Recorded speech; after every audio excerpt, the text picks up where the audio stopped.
Are we though? Yeah, we in here. Oh. We in here. What up, Betty? We out here. What's up, Betty?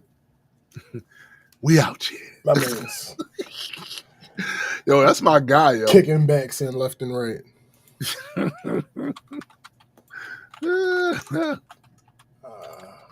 here. We up here. We up here. There we go. I'm gonna need these streaming platforms to update game one day and start streaming 4K instead of 1080p. Facts.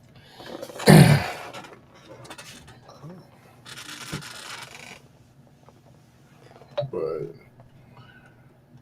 that's neither here nor there. It's neither there nor here. So. I mean, sure.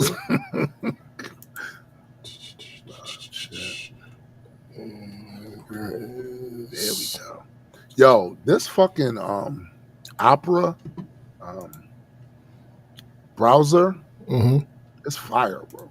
Like what I was doing previously is I would open up the show on another screen, but I don't have to do that now. I can literally do the split screen where I can have our Vito Ninja shit in one and the show in the other, so I can see the goddamn comments and shit all on the same fucking screen. So it's fire. Word.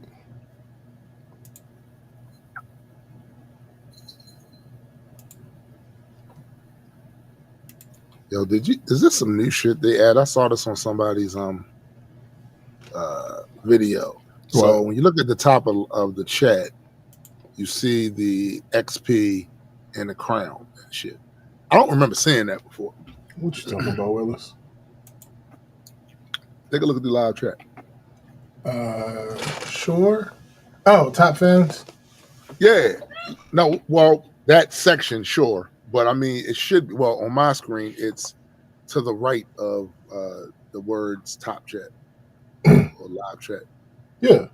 That's what that's the way it is on my screen. I don't remember that being there. Nope, not either. And look, they got Biddy as number one. I mean, still number one. What? That makes sense. It does. It does make sense. It really does. Fix you. There we go. And share you. Bang, bang, bang, bang, bang. Fleshed out another character. Awesome. Yeah, I mean, I really like this one because he's actually, you know, me.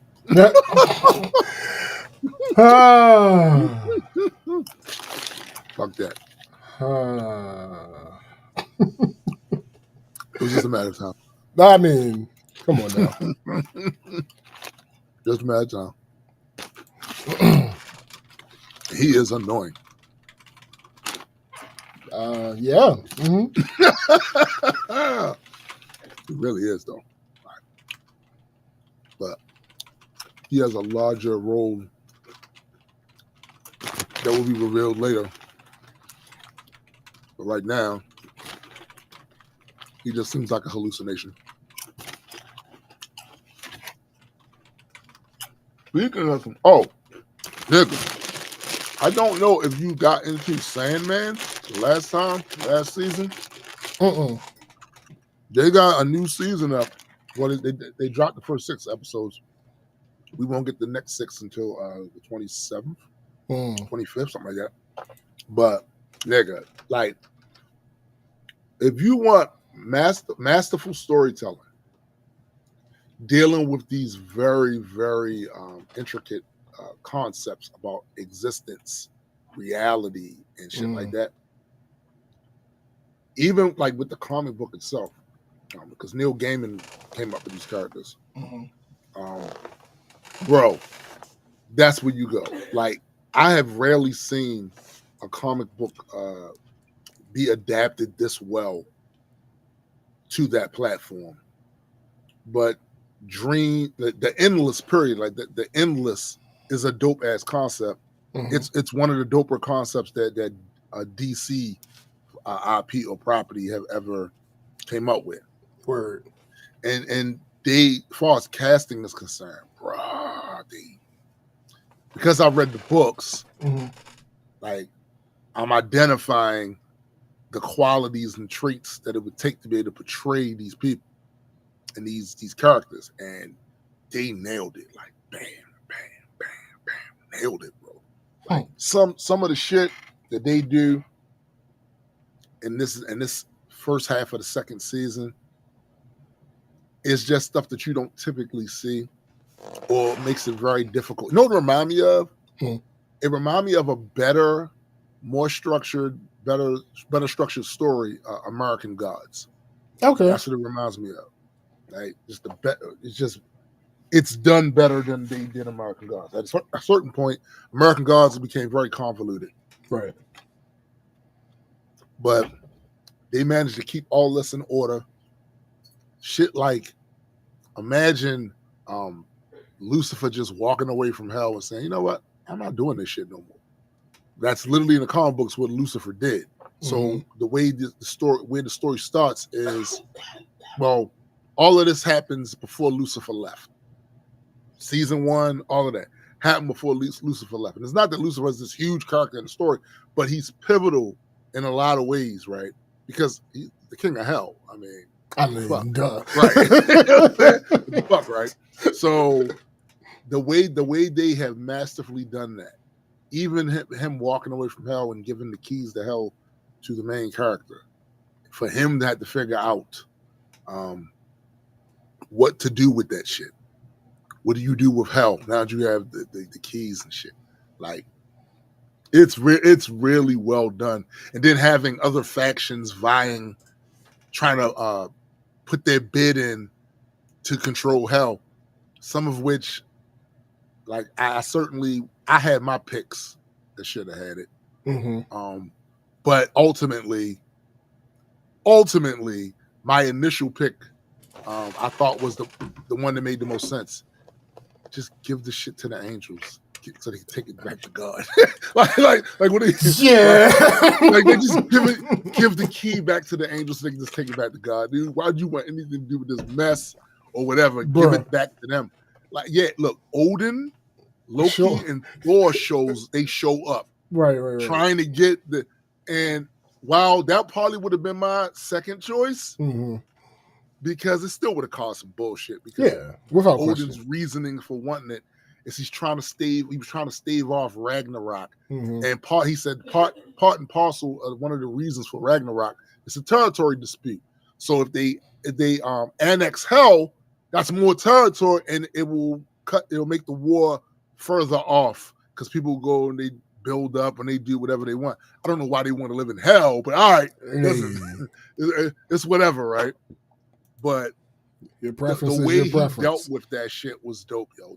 The Fae, all of them came banging on his door, and he wound up letting them stay there. And the thing is, in Dream's realm, he's pretty much invincible. Like, you can't do shit to him. So they can talk all the shit they want, but the moment it gets violent, you're going to lose. That's his realm. But that's how it works in the Endless IP. If you're in somebody's realm, you're not winning. Lucifer, as powerful as he was, got his ass beat going to the Asgard realm. Odin was not playing with him. Like, this our shit. Like, I know you got that other shit going on over, but this is our shit. Like, you not beating nobody over here. For real. Like, it's not happening. You gotta take that shit back over there. Them Kentucky Fried Angels. This ain't got nothing to do. This ain't got nothing to do with us. But it's good. So if y'all look, I highly recommend it.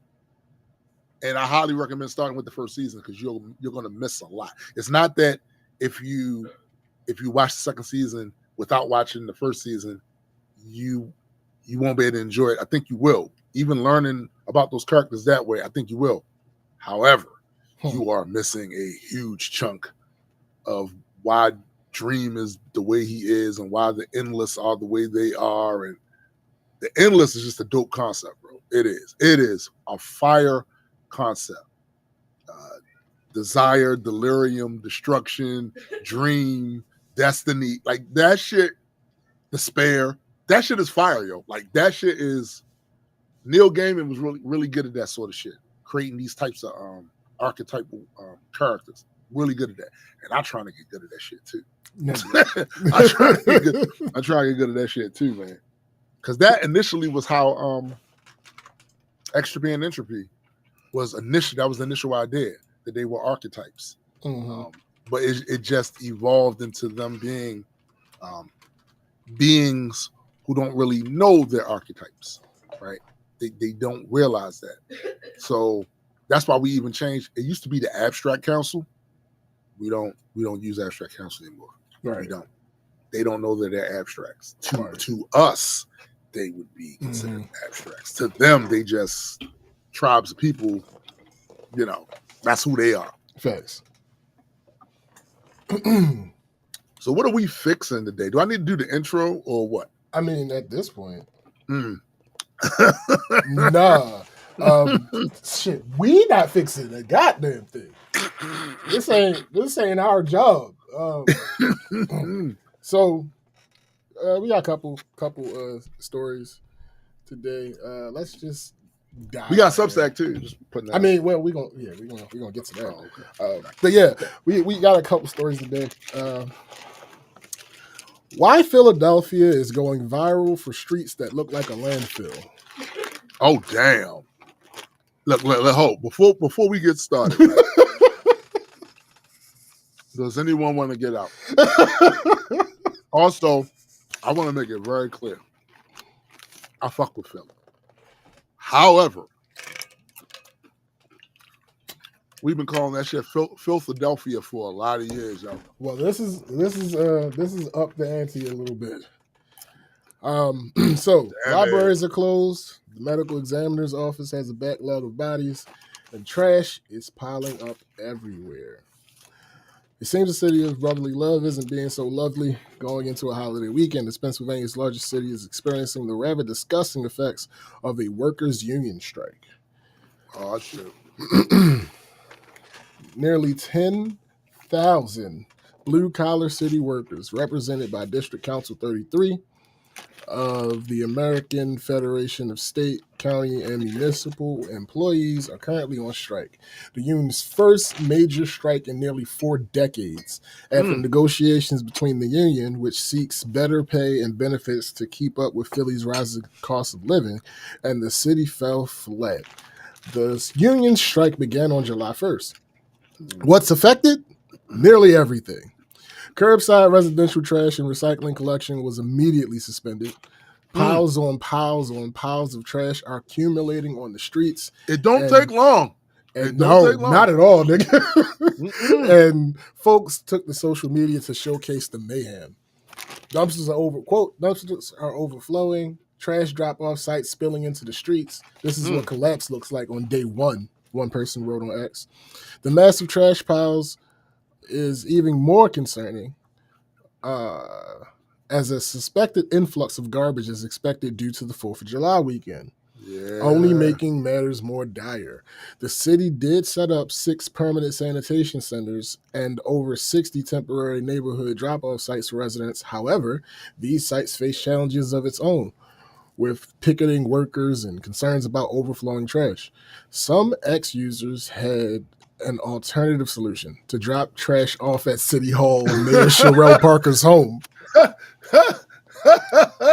Garbage pickup isn't the only service affected. No more crossing guards. Recreation centers have reduced hours with evening programs paused, and all free Library of Philadelphia branches used to provide kids free lunches per Philly Summer Meals program are temporarily closed. The medical examiner's office now has a backlog of bodies and crowded cold storage, as striking staff includes death investigators, forensic technicians, and clerical staff. Residents can still utilize 911 services after Common Pleas Court Judge Sierra Thomas Street ordered 237 of the 325 dispatchers back to work because their absence creates a, quote, clear and present danger to threat to health, safety, or welfare of the public. But expect longer than the average wait times. What's not affected? Police and firefighters and the Philadelphia International Airport remains open and fully operational. The Wawa Welcomes America 4th of July festivities, which includes a concert and fireworks, are expected to go on as planned. I don't know if it happened or not. Negotiations between DC 33 and the city resumed on Wednesday, and it's unclear if they'll reconvene. When they will reconvene. According to reports, the city has put its best offer on the table. Wow. So yeah. Apparently there was also a rumor that like they wouldn't give the workers a raise, but the mayor gave herself a 9% raise. She debunked. Oh, okay. She said that wasn't true. Mhm. But I mean, of course she's gonna say that isn't true. So I don't do know. think it's a this is a teachable moment. Because let's say that what she's been accused of is true, and she's just saying it's not true through semantics, where she can semantically get away with saying that without it being technically a lie, but it's the same shit. The response you got from the workers, for all of you who feel like there are issues happening with your either local politics or, for that matter, national politics, I will remind you that other than violence, you can just stop working. Yeah. Just stop working. You stop working. Is it going to hurt you? Sure. Absolutely. You're not gonna get the money. You could even, it's possible you could lose your job. Absolutely. But if enough people did it all at the same time, yeah, they're gonna fire everybody. They can't afford to. No, they can't, because, and this is something workers here in this country have yet to really like understand in totality. You are the machinery that makes this place go. That part. Now, I would not suggest doctors and nurses do that shit. No. But I'm talking shit that you know will affect the bottom line of the motherfuckers in charge. And I'm talking shit that has to do with the economy, trade, just services that people are used to getting. Right. Just stop. Like, you know what? Fuck you. Let it all grind to a halt. We don't like what's happening. We don't like y'all coming into our places of work and locking our coworkers up, and then we never see them again. We don't like that shit. So guess what? We shutting the country down. And we ain't burnt a single building. We ain't burnt a single goddamn building. We just not working. That part. You know how long it'll be before they make some changes to a lot of that shit? Hey. Won't be long. So interesting. Okay, so the concert.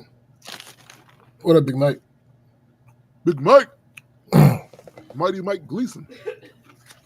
All right, so there's a lot going on with this. All right, so shit. All right, so that concert that I just mentioned, LL Cool J was supposed to perform. He dropped out. Quote, he said he will not be performing at the Wawa Welcome Americans concert tonight if the strike by Philadelphia workers is still going on. And so the district shared their thoughts on him dropping out. They said LL Cool J support for municipal workers highlights his commitment to social justice and community well-being. As a respected figure in the entertainment industry, his willingness to stand up for what he believes is right sets a powerful example for others. By acknowledging the hard work and dedication of municipal workers, he emphasizes the importance of appreciating those who keep our cities running smoothly. His support not only brings attention to our efforts, but also inspires others to recognize and advocate for the rights and respect of all workers. It's heartening to see public figures use their influence to champion causes that matter to everyday people. Okay, good shit. Real good shit. By the way, all of you people that work in sanitation, you got more power than you might think. Nigga. Listen, I worked in sanitation for years, and I'm telling y'all now, It don't take long for trash to pile up and become a serious problem. Not some, oh, it's a little bit of clutter. No. When you start talking about manufacturing sanitation, especially in the food services, listen, that shit can get stupid really, really quick. Niggas. Just as an example. What up, McKenna? What's up, McKenna? Just as an example, right? We went down to Panama. I love Panama. I loved everything I saw down there. However, there are some concerns because they have, from what it looks like to me, an outside observer, right? It looks like they got more work to do with the scheduling of trash pickup and also maybe the amount of people they have working there, the manpower or whatever. They have some issues going on there. Just somebody that worked in that field, because there are certain areas you can go to over there where the shit is piling up. Some of it is an infrastructure issue, meaning there's just not enough dumpsters in certain areas where people can have a place to dump their shit, and then the trucks come by and get it. So as a result of that, some people will put in their trash just on the side of the fucking road. And I gotta tell you, me just living here in the United States, in an area that has a woods right there, if you put trash with any discarded food out there, unprotected, uncovered, just free, you are guaranteed that wild animals are going to rip that shit apart to get your leftovers. It's just a thing. So this is Panama. They have a fucking rainforest in the middle of their city. I don't have to tell you. I don't have to tell you what that looks like. I don't have to tell you what that could look like. So yeah, sanitation people of the world, unite. Sanitation workers of the world, I'm telling you. Oh, yo, everything stops. Everything stops. Mike said, I worked in a dog food plant. We scraped at least 10 to 20 tons of feed or ingredients. A full shipping container a day and smelled foul. Stopped for a week. 7 of those dumpsters, the entire town would smell. Yeah. So the next piece of information, Jasmine Sullivan was supposed to perform at that concert. A day after hip-hop legend LL Cool J announced he would not perform, R&B artist Jasmine Sullivan announced she would also not perform. That's what I'm talking about. The announcements from both artists come as Philadelphia's largest blue-collar workers union, AFSCME, District Council 33, remains on strike, impacting multiple city services, including trash removal. The mayor commented on Jasmine Sullivan's decision to drop out. She says, Jasmine Sullivan has decided not to perform at Wild Wild Welcome America's July 4th concert tonight on the Parkway. I respect Jasmine's decision and understand her desire to see our city unified. I feel exactly the same. Our mission every day is one Philly, a united city. Jasmine, your hometown loves you. The party on the Parkway is on for this evening. Come down, blah, blah, blah, blah, blah. Shut the hell up. I don't believe you. Yeah, you're the ops right now. Exactly. What up, free thinker? What up? Yeah, you're the ops right now. The union commented on Jasmine dropping out. DC 33 family, we have more amazing news. Jasmine Sullivan has pulled out of tonight's concert in support of the hardworking men and women, aka you, of District Council 33. I am profoundly humbled by Jasmine Sullivan's decision to back out of her performance tonight in a show of solidarity with the hardworking men and women of District Council 33. It's truly refreshing to witness a celebrity of her stature and a native Philadelphian recognizing and valuing the tireless dedication of municipal workers. Ms. Sullivan, your courageous stand serves as the powerful reminder of the importance of supporting those who tirelessly contribute to the well-being of our communities. We applaud and thank you for your unwavering support and exemplary leadership. McKenna says, the fact that No King's Day was arguably the largest day of protest in U.S. history, but still so little of the U.S. population is wild. Yeah. Bogota regularly has protests and demonstrations of between 1.5 to 2 million people in a city of 8 million. Now, I'm going to tell you, that's Panama too. It's funny how they're very close geographically too, because Panama be having protests. I mean, they don't be playing about that. They don't let their government get away with shit. Not anything. It actually puts the United States to shame. Like, to be honest, all of these protests you see happening now should have been happening. That part. They should have been. It should have literally have not been nonstop protesting, right? If you wanted to actually have an effect, doing it a day here, a day there, they'll just work in between the days that you don't protest. But if you could get people out there for a sustained number of days, weeks, months, listen, some shit would change. Because literally, I watched Panama from afar handle their business in 30 days. Handle their business in 30 days. All that Ringling Brothers, Barnum and Bailey bullshit that happened here in the United States that the government gets away with, they handled that shit in 30 days. They was like, teachers ain't working. And then everybody else said, oh, the teachers ain't working? Are we vexed? Right. Well, we ain't working either. Right. And not only that, we're going to block your roads. So the roads that where food and shit come in, that's blocked. Gasoline and shit come in, that's blocked. Full of what? Protests. We just standing here. We ain't going nowhere.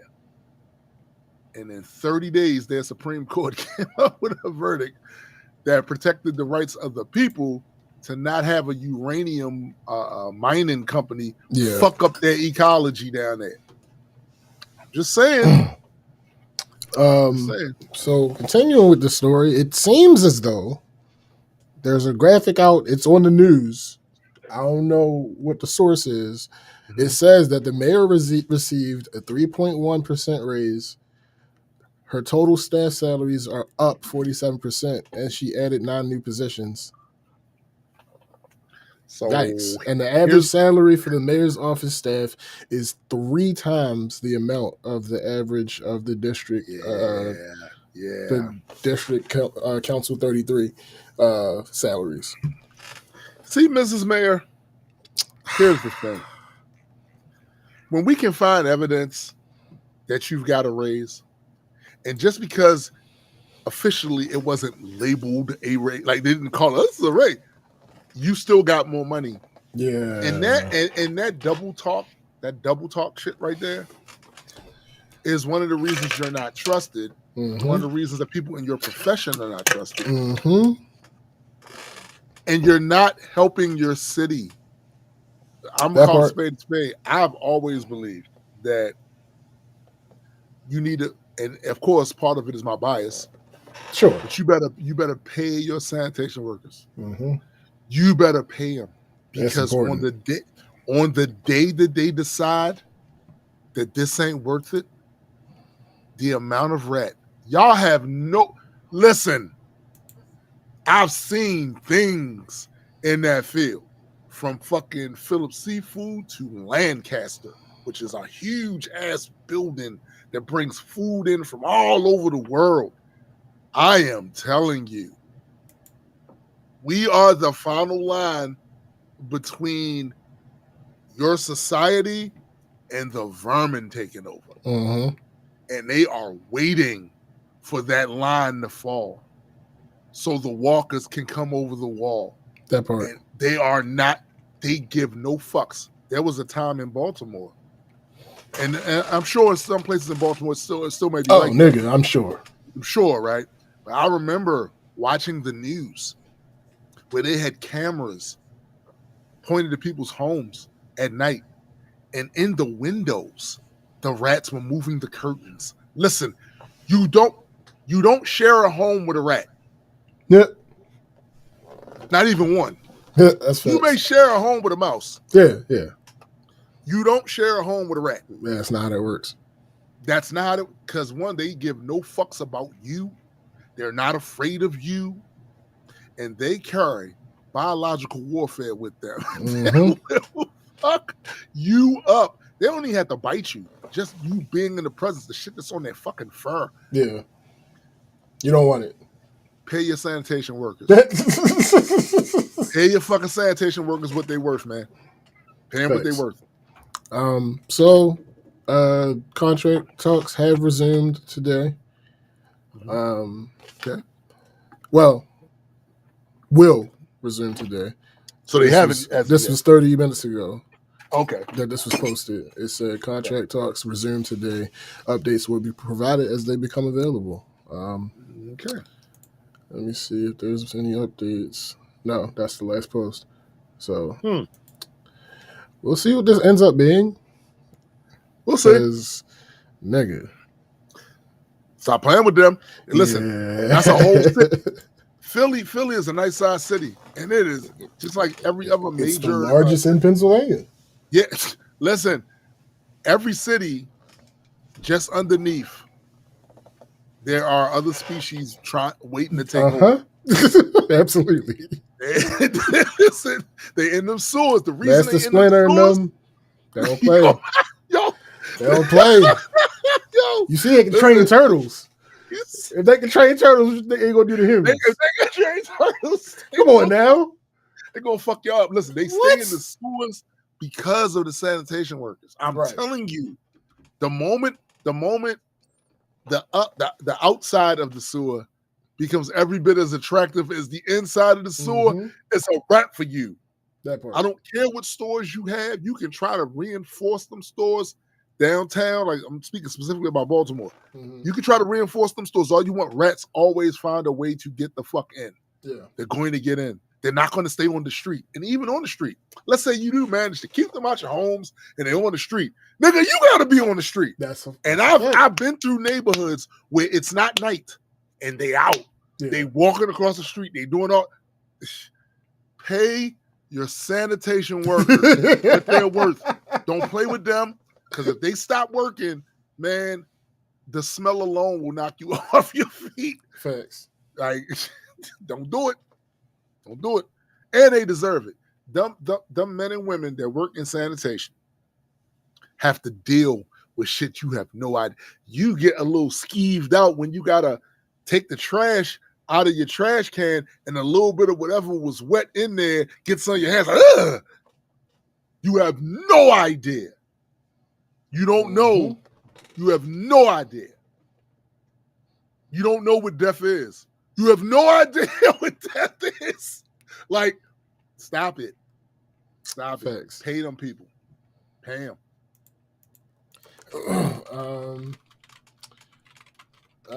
Yeah, so y'all need to get that shit together. Also, get your shit, fix it.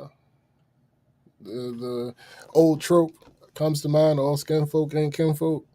Yes, because that mayor's a black woman, and as you can see, I guarantee you that most of the people that work in the sanitation down there are black people. Oh yes, it's Philly. It's Philly. It's Philly. So yeah, bruh. Get your shit together. Fix it. Fix it. Because, it's funny too, because what we basically see is a funneling up of the revenue and the wealth to politicians and their corporate masters and not the workers. Like, yo, I don't know what you guys think you can accomplish without those workers. They literally make it possible. They set the stage for you to do all that master of the universe shit you doing. They set the stage for that by you just having a clean environment to work in. It kind of reminds me of when Obama has said he told people they didn't build their success alone, and the right went crazy over it. It's the truth though. Like if you're trying to credit rugged individualism for why your company made $1 billion, leave this place that has an infrastructure that was built and go to some place that don't and make that same $1 billion. That part. Y'all got all in your feelings about the shit, and we know it was because the black guy said it. You got all in your feelings about that shit without examining actually what he was talking about. And the news media didn't help by trying to clip it at a certain point and stop it at a certain point to make it seem like what he said didn't make sense. Exactly, Mike. Go to the Himalayas. Do it again. Go do it again. You can't. There's an infrastructure here. Listen, the reality of the situation is I'm a business owner. And I am telling you, without certain things in place here, I couldn't do the little bit of shit that I've been able to do. The infrastructure does matter. And if you weren't the one that built that infrastructure by hand yourself or funded it to be done, you shouldn't get all upset when somebody said you didn't build that shit alone, because you didn't. It's literally not possible to do in a place that doesn't have an infrastructure. That part. I have friends that have started businesses in other countries. You know why some of those businesses thrived? That country had an infrastructure that allowed that shit to happen. Mm-hmm. Simultaneously, I know another guy from Maryland, has business in Nigeria, a certain part, not in the cities. He has it out kind of in the rural area. It's working, but it's not. You know what I'm saying? Like he got local people working out the store, which is cool. He gives them money for that, and also he pays their school stuff, right? The kids' school stuff, right? So yeah, all those things. But when you go look at the store, I've seen the store. Go look at the store. It's not. It ain't Walmart out there, mother. Well, you know what I'm saying? You know what I'm saying? It ain't that. Infrastructure matters. Facts. Infrastructure matters. Extremely important. Fuck out of here. Like I said, sanitation workers unite. You'll bring this place to its knees. Facts. And you don't want to go to your knees when trash is knee high. Nigga. Not the move. Mm-mm. Not the move at all. Fix that shit. Fix it. So next up is 4 days, McKenna. McKenna said back in 2021, Colombians protested at the time President Uribe's, I think that's how you pronounce it, plan for healthcare privatization during the pandemic. They got his bill withdrawn in just 4 days. Y'all don't realize the power you actually had, right? Yeah. So next up is Diddy talk. So we're not. There's a question of this Diddy thing. Like, did he do it? Well, no, he absolutely. But anyway, we're not gonna get into the nitty gritty of the trial and all that other shit because it's draining. But how Diddy could still end up with a long sentence despite the acquittals, even with credit for time served, Diddy, 55, wouldn't be free to break out of. Oh God. Wouldn't be free to break out the baby oil until 2031. Yo, break out the baby oil is super wild, my guy. Diddy shouldn't plan that freak off just yet. He should keep the baby oil in the medicine cabinet. Why you guys see this is Hey, listen, I'm just reading what's on the page, my guy.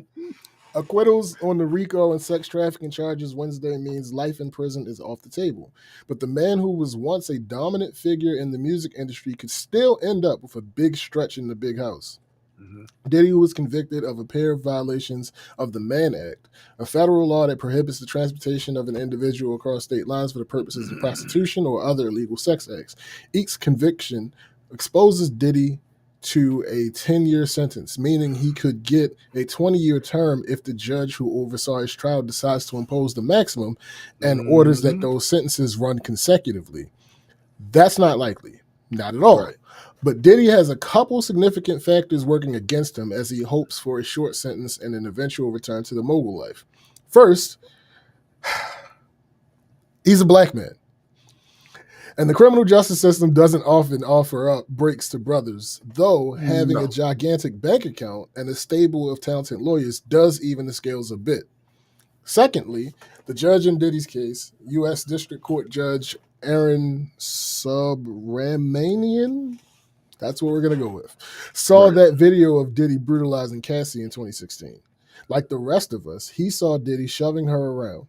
He saw Diddy kick her as she cowered on the floor. He saw Diddy drag her. Yeah, Cassie got a $20 million settlement, but that's no guarantee the judge won't open up a sentences can of whoop ass on Diddy. Yeah. The judge could determine privately that Diddy has not faced meaningful consequences for the violence against his former girlfriend.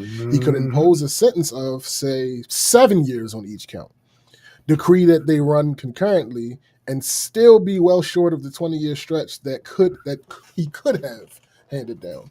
With a 7-year sentence, Diddy would be looking at serving 6 years if he's a model prisoner, given that federal inmates generally must serve at least 85% of their sentence. By the time the sentence is handed down this fall, Diddy would have served about a year at the Metropolitan Detention Center in Brooklyn. Even with credit for time served, Diddy, 55, wouldn't be free to break out the baby oil until 2031. He'd have more use for Bengay than baby oil at that point. I hate it here, yo. Think that's a crazy scenario? Think again. Diddy's legal team is hoping for a sentence as short as 21 months, which would cut him loose late next year with credit for time served. The prosecution, however, is looking for a sentence as long as 63 months, 5 years and 3 months. A disgusted judge could go rogue and hit Diddy much harder. He's gonna go rogue, yo. Hey, there's plenty of precedent for that, with perhaps the most notable instance of a crazy, stunningly long sentence being the 33-year term doled out to O.J. Simpson when he was convicted of armed robbery and kidnapping in 2007. Simpson served the minimum of 9 years before his release, but even that was much longer term than many thought was warranted. In 95, O.J. famously been acquitted of murdering his ex-wife, Nicole Brown Simpson, and her friend Ron Goldman. Many people, including many white Americans, felt O.J. should have been convicted of those murders. They felt a great measure of satisfaction at seeing O.J. locked away for a long time in the armed robbery case. Excuse me, I gotta say this. It wasn't just white people. Oh, no, it wasn't just white people. Because listen, I wasn't old enough at the time. By the time I got old enough to find out about what was going on, oh no, I was among the number. I was among the number. I wanted OJ. Fuck OJ. Fuck him.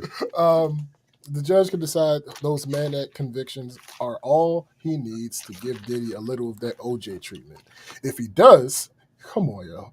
If he does, baby oil won't just be a party favor for Diddy. Come on, it will be man. a necessity. Come on, man. Like, what are we? Yo, niggas ain't shit, yo. Niggas ain't shit, man. What up, Jonathan? What up, Jonathan? Yo, that's crazy. Yo, I hate it here, yo. I hate it here. That's uber wild. Why is he saying that? Who knows, bro? Did he? Mike said, yo. Then he got that baby all on his legal life. Yo, did you hear about these nut ass motherfuckers that was outside of the courtroom spraying baby oil on each other? Yo, we have entered into the twilight I don't understand. I don't get it. Well, what are you doing? Yo, why is that? Why was that the thought? Let me tell you something, bro. They are, for all intent and purposes, as far as I'm concerned, not all that unrelated to the motherfuckers that are celebrating that he didn't get the other shit. Y'all all part of that same fucking clique. You just look. I know they're gonna laugh at the baby oil spraying motherfuckers out there, but y'all was literally celebrating. I saw it online, saw it on Twitter. Y'all was celebrating because this man who has clearly done some fucked up shit and has victimized people. Y'all motherfuckers running around here celebrating he might get off, and then like one of my friends on Facebook said, and you wonder why women chose the bear. Nigga. Y'all got all hurt in your feelings doing think pieces about the bear shit. But a real fucking predator, a real fucking abuser, if you say, even if you decide to say none of that other shit he was accused of happened, we still got the video of him dragging that girl through the. Like I said, y'all motherfuckers different. Y'all different. I just don't. I don't understand. I don't get it. No, even if I legitimately felt in my mind that he should be acquitted, right? Mm-hmm. There's nothing in me that makes me feel like it is appropriate to go to the courthouse stand outside of it and bathe and in spray baby oil No, they bathed in on myself and others. What the fuck is wrong with people, bro? Yo, What is happening? I can't. Yo, listen, it's too It's a much. self-fulfilling prophecy. Well, yeah, because I'm people. People Yo. are trash. This is never mind. Whatever. So next up, also Diddy. It says the ever-growing list of lawsuits against Sean Diddy Combs. Even after a victory in the federal case against him, Diddy still has an uphill legal battle that could cost him millions. Millions and millions. I mean, sure. Just because Bad Boy Entertainment founder and rapper Sean Diddy Combs has been found not guilty on his most serious criminal charges doesn't mean he's off the hook yet. In fact, Diddy not only has to face sentencing later this year, but after that, a mountain of civil suits against him just seems to be ever growing. Just as a reminder, folks, they didn't get OJ on the criminal stuff. Correct. They fucked him up on that civil shit. Correct. A civil suit filed by singer Cassie just paved the way for 100 plus plaintiffs to air out their grievances against the rapper. Cassie's claims about sexual assault, weird sex parties, and violent behavior were echoed across a number of complaints that came after hers. And lawsuits are still rolling in as individuals are empowered to speak out now that Combs is detained in federal jail awaiting his next court proceeding. Having trouble keeping up with all the lawsuits? We compiled a master list of the most egregious claims. Ass. Edmund Laurent. One day before Diddy's trial verdict was announced, another lawsuit was filed against him by a man named Edmund Laurent. The former model and actor once appeared in Britney Spears and Lil' Kim music videos, according to Variety. Not only is he suing Diddy, but Laurent listed several Jane and John Does as defendants in the civil lawsuits. He claims he was raped on several occasions by Diddy and another woman who purposefully punctured a condom, which exposed him to different sexually transmitted infections. Laurent alleged he suffered stomach cancer and other health problems as a result of the incidents. In one instance, Laurent claims Combs told him, quote, how much pleasure he derived from watching another man fuck his girl, end quote. Laurent eventually agreed to the act and proceeded to have sex with the woman. He was paid an additional $1,000 in return. In total, he's seeking $10 million in damages. Wait a minute, hold up. According to him, nigga, I'm just reading what's on. Hey, nigga, I'm reading what's on the page. I don't know. It says additional too, so I don't know what. I don't know. I'm reading what's on the page. Yet another one of Diddy's sons has been implicated in a sexual assault lawsuit with him. Oh my. This time, 31-year-old woman claims she met Justin Combs through Snapchat before he invited her to Los Angeles to advance her career. According to the filing obtained by E! News, from there, the woman says Justin flew her from New Orleans under the guise that he would, quote, get her a position with remote TV in Atlanta through his and his father's connections, end quote. Instead, she claims she consumed alcohol and marijuana, which she believes was laced. This led to her allegedly being gang raped by 3 masked men, one of which she believes was Diddy.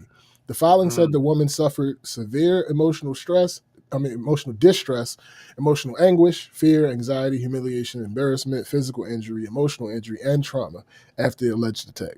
She's suing Justin, Diddy, as well as Diddy's business for sexual battery, gender violence, and negligent supervision. Hold up. I'm curious about something about that. He changed his last name to Diddy? What? Justin Diddy. No, nigga, Justin. Diddy. Those are two people. Okay. Kirk Burrows, co-founder of Bad Boy Entertainment, filed an 18-page lawsuit accusing Combs of a series of inappropriate sexual acts since '92. What the fuck? The suit says following the founding of Bad Boy, Combs created a toxic and psychologically manipulative work environment. Burrows claims he was repeatedly groped in the crotch and buttocks areas by Combs, as forced to watch Combs perform sexual acts with other people, including employees and wannabe music stars. In one '95 accident, Burrows claimed Combs forced him to meet him in his hotel suite naked and watch him masturbate. In another instance, Burroughs claims Combs pinned him down onto a bed, preventing him from leaving, and simulated intercourse until he ejaculated. There was a time in 1996 when Burroughs claims Combs burst into his office with a baseball bat and threatened him to give up his 25% stake in That Batman. I heard about. The following year, Burroughs was fired. He recently filed a lawsuit alleging Combs' mother partook in this incident by seizing his shares in the company and got him blacklisted from the music industry. Burroughs claims even after departing with Bad Boy, he was still taunted, having been confronted by Combs in 2014. The suit claims Combs grabbed him into a bear hug and grabbed his behind as an intimidation tactic to reinforce his continued dominance and control. The lawsuit claims Combs' motive was to break Burroughs down and force him into a place of submission. Whew. Yo, Sarah Rivers. It's true. Jeez, man. Sarah Rivers, former Making the Band contestant Sarah Rivers, filed a lawsuit accusing Combs of sexual harassment. Rivers claims she was once assaulted while walking down a hallway where Combs allegedly backed her into a corner and ran his hands across her breast. She claimed he leaned in close enough to kiss her and spoke in a low, sensual voice, telling her to let him know if she needed anything. The suit also claims he made physical threats to group members and exerted an intense level of control over things like her eating or sleeping schedule. She also claims Combs mocked her for her bulimia and told her once that her backside needed to, quote, get firmed up.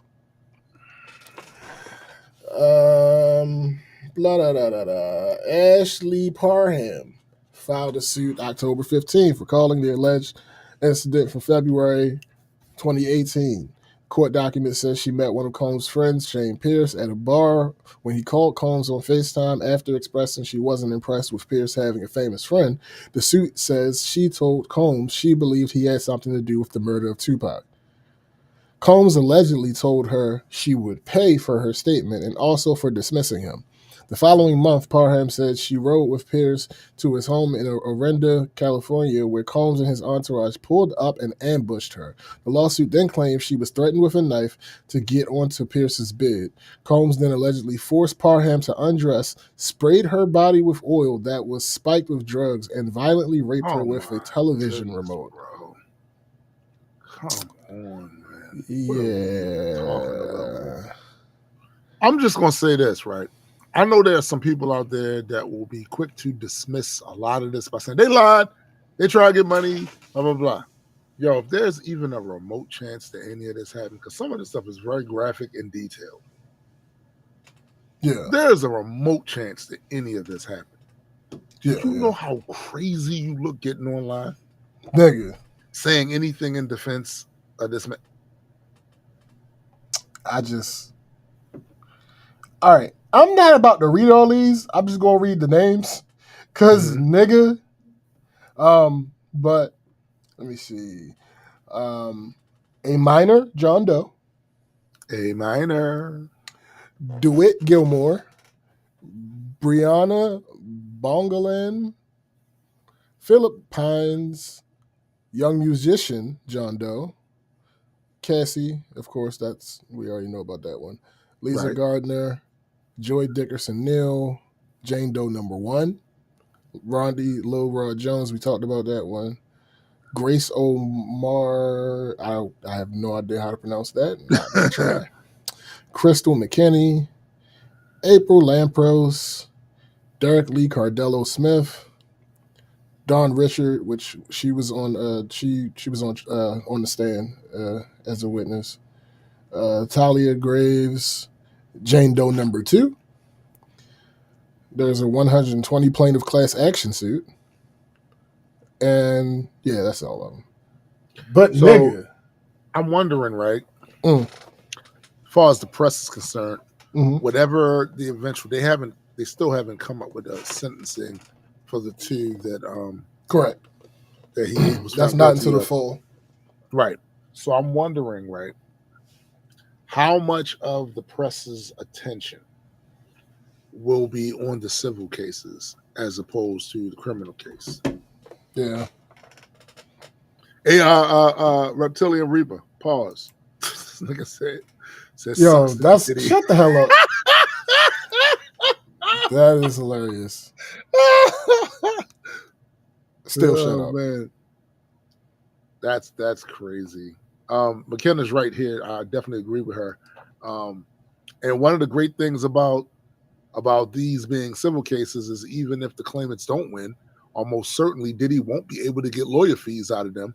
One of the few times the American rule will work out in our favor and seriously drain Diddy's money. Yeah.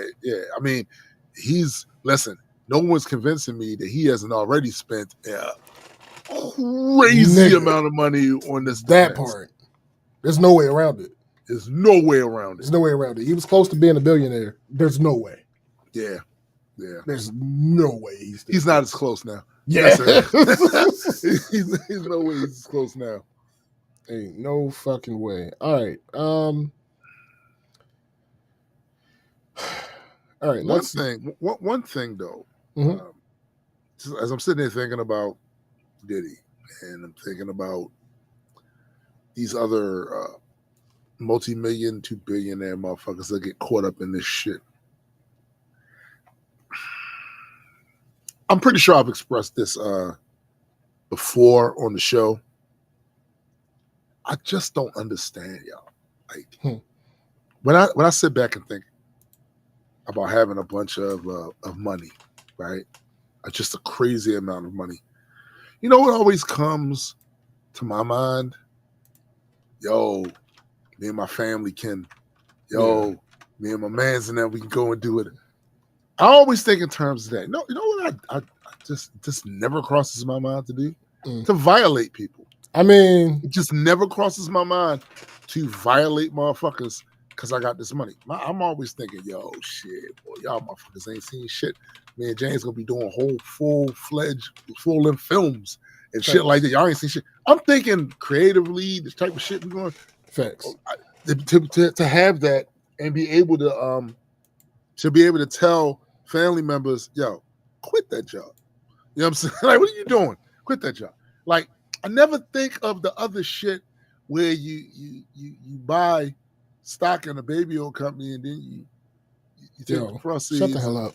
That never crosses my mind, bro.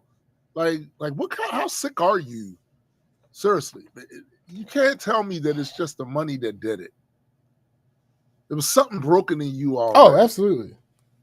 So is there a universe where this is not malicious intent and just a gross misunderstanding of how humans work? Sure. That changes nothing. That changes absolutely nothing. Not a damn thing. It just doesn't. And look, I get it. There are people who specialize in being on their Al Pacino devil's advocate shit, where they will say, well, you know, humans, once they get the certain, because I do have some working hypothesis about unlimited resources is not something humans are accustomed to. Yeah. It's not how we evolved. We literally evolved up to this point socially and otherwise through scarcity or the threat of scarcity, not having enough and having to do things to get stuff and squeaking by to get to the next. That's how our brains are set up. That's how our societies are set up, unfortunately. Right. I don't believe that humans deal with abundance well. Now, that doesn't mean I don't want to see abundance. I want to see what happens. Absolutely. I want to see what happens, right? But I just think that there could be something to that. That doesn't change the fact that you went out and fucked a bunch of people over and threatened a bunch of people and violated a bunch of people. I'm sorry, it don't excuse none of that. So when I see people online coming up with these think pieces on why we shouldn't blame Diddy or we should, I just look at y'all like you've lost your fucking mind. Can't relate. It ceases to make me wonder what you would do in his place. That part. Because now I think I know. That part.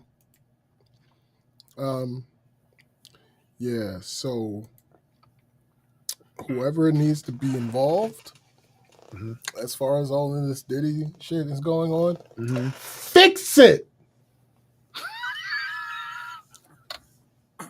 That's it. Just listen. Get Legal this shit system under control. Yeah, fixed it. like do something. His family Hit him fixed with it. that 7.5 years. Like, Yo, if you hit, listen, Diddy is what, 56, 55 55? currently. You hit him with a 7 to 9 year thing. Let him hold that. Let him hold that. Give him 3 years for one and 4 years for the other, and make them run consecutively. Yeah, do some shit like that. Like, do some be shit creative like, with the sentencing. When you start to get up to this age, like I'm older than him by a year, but he might turn 56 this year. I'm not sure. Maybe he hasn't had a birthday yet. But when you got my age, 7, 10, 15 years, look, that's a long ass time, man. Nigga. You are as is. I'm already in that transitional period to elder, right? And it's for somebody to take that time that you could spend around your family and friends doing shit is really the last ditch effort to earn more money, to do all those shit. They take that away from you and they lock you behind bars in the facility for some shit you pulled, and they put some stink on it. So now you in there for between 7 to 10 years. That's a long time. 7 to 10 years, to be clear, would be long for anybody. But when you are 55 years old, that's long as fuck. Yeah. It's long as fuck. I just think it's I think you give him that because he got off on the other shit and probably shouldn't have. There might be some malpractice going on here with with the prosecution. Yeah. I honestly believe that. It's entirely possible. And you get that man 7, 10 years, something like that, and let him sit on it. Yeah. Well, no Diddy.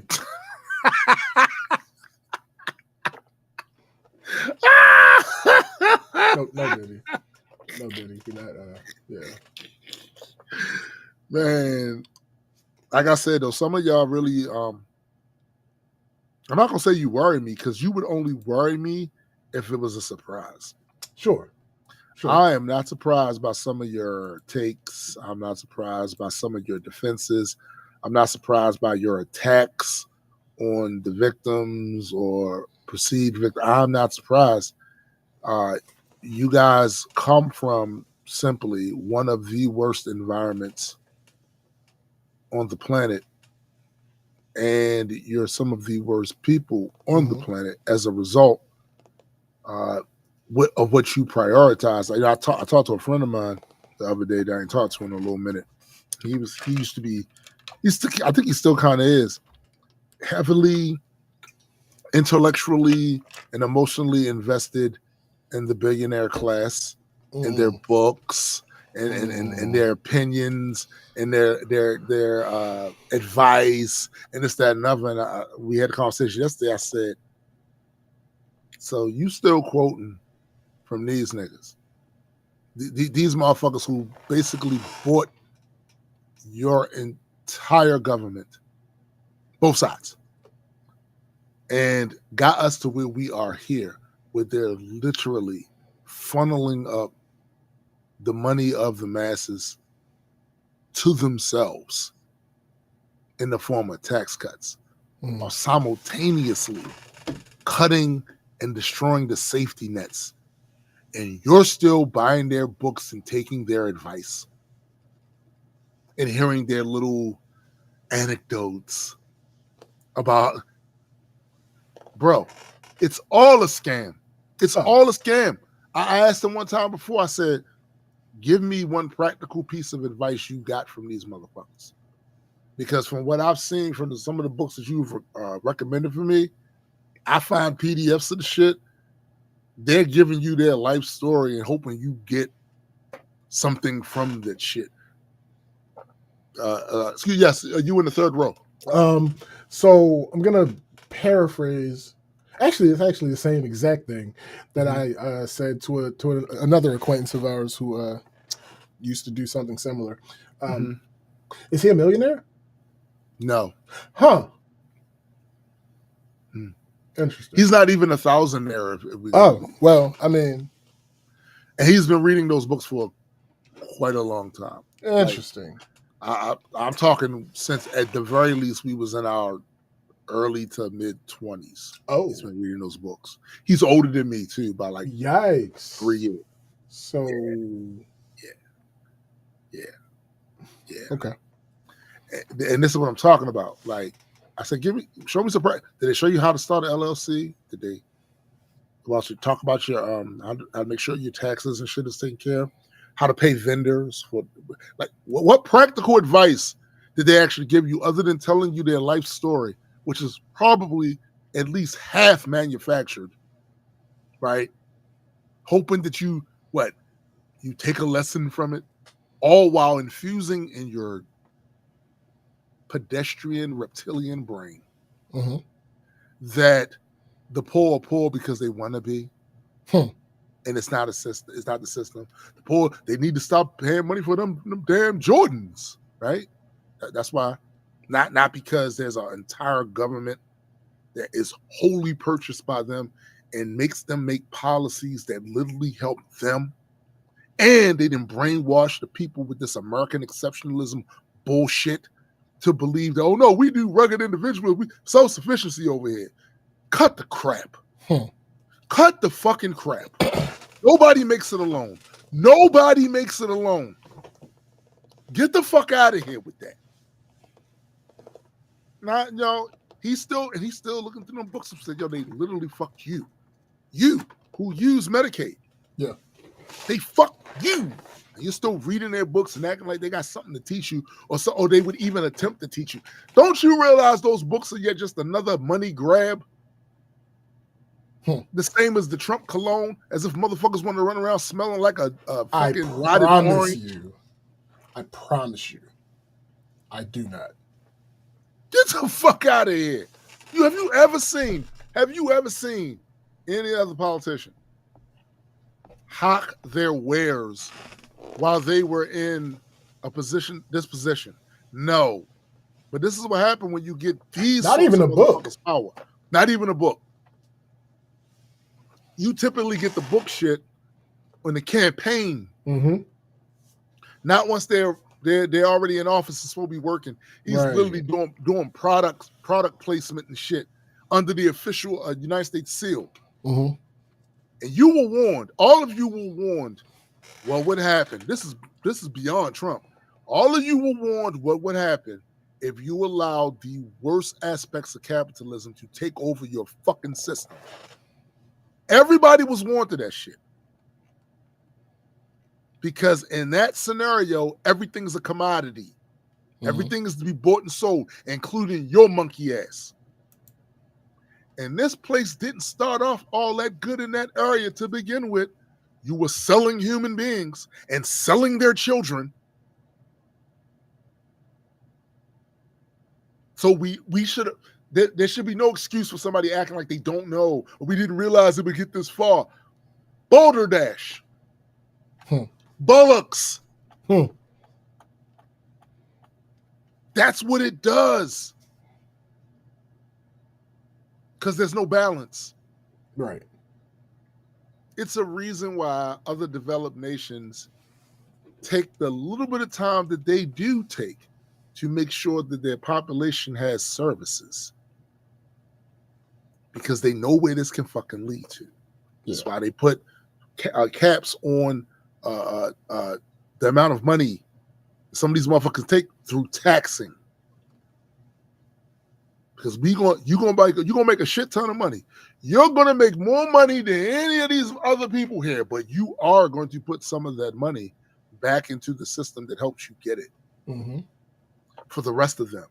And if you are uber wealthy and you happen to come across this podcast for whatever reason, you are in danger when you allow all the money to funnel up to you and you have a populace of people who don't know how they're going to pay for their next medical bill. You're in danger when people can't eat. Because I, for one, wouldn't want to be a wealthy motherfucker living in a society of paupers. Somebody going to get the gat. Somebody's are going to get the gat. Facts. You can think your security guards are going to protect you. Let me assure you they cannot. Hmm. Because assassins have gotten to presidents. You're not going to have more security than the president has. That part. It's just crazy, bro. The shit's insane to me, man. Like, Yeah. it is. Quick aside, because you mentioned it now, I see it and I can't not see it. Mm-hmm. This whole Can't top, not see. this whole top see. fans thing, Yeah. it fluctuates. Yo, it does. I think it has something to do with how many comments. It's a game. Because now McKenna's number one. Yeah, and Biddy was number one. Because you know why Biddy was number one? Because she was the first one to comment. That's and funny. now everybody else is catching up because that's hilarious. What is this even? What is the? I guess it is to gamify. Yeah, I guess it is. Yeah, it is. They're trying to. I know I see what they're doing, right? They're trying to it's to incentivize people. Yeah, to get engagement up. All right. McKenna cool. said the last billionaire we're leaving alone in the revolt is Mark Cuban. Yeah, I'm with you with that. Yeah. I'm with you with that. And that's because of cost plus drugs. Exactly. I looked into it because I didn't listen. Let me tell you something, man. I got medication I gotta take. Right. Mm-hmm. So if any of this shit has any effect on how I get my medication, I start looking for alternatives. You know.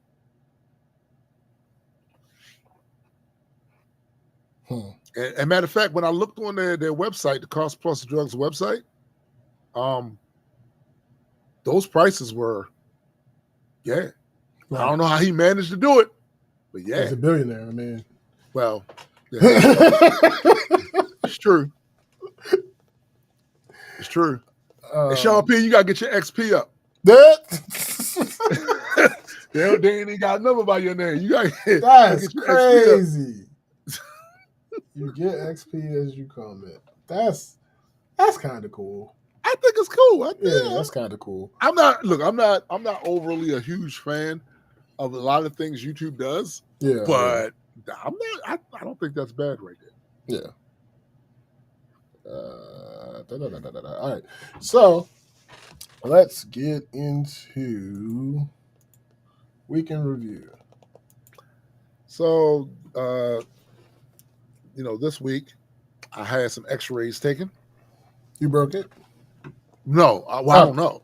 I don't think I did. Okay, but I'll know when I get the results. The thing is, though, because it was a holiday, it may take a little longer for me to get it than I would have gotten it.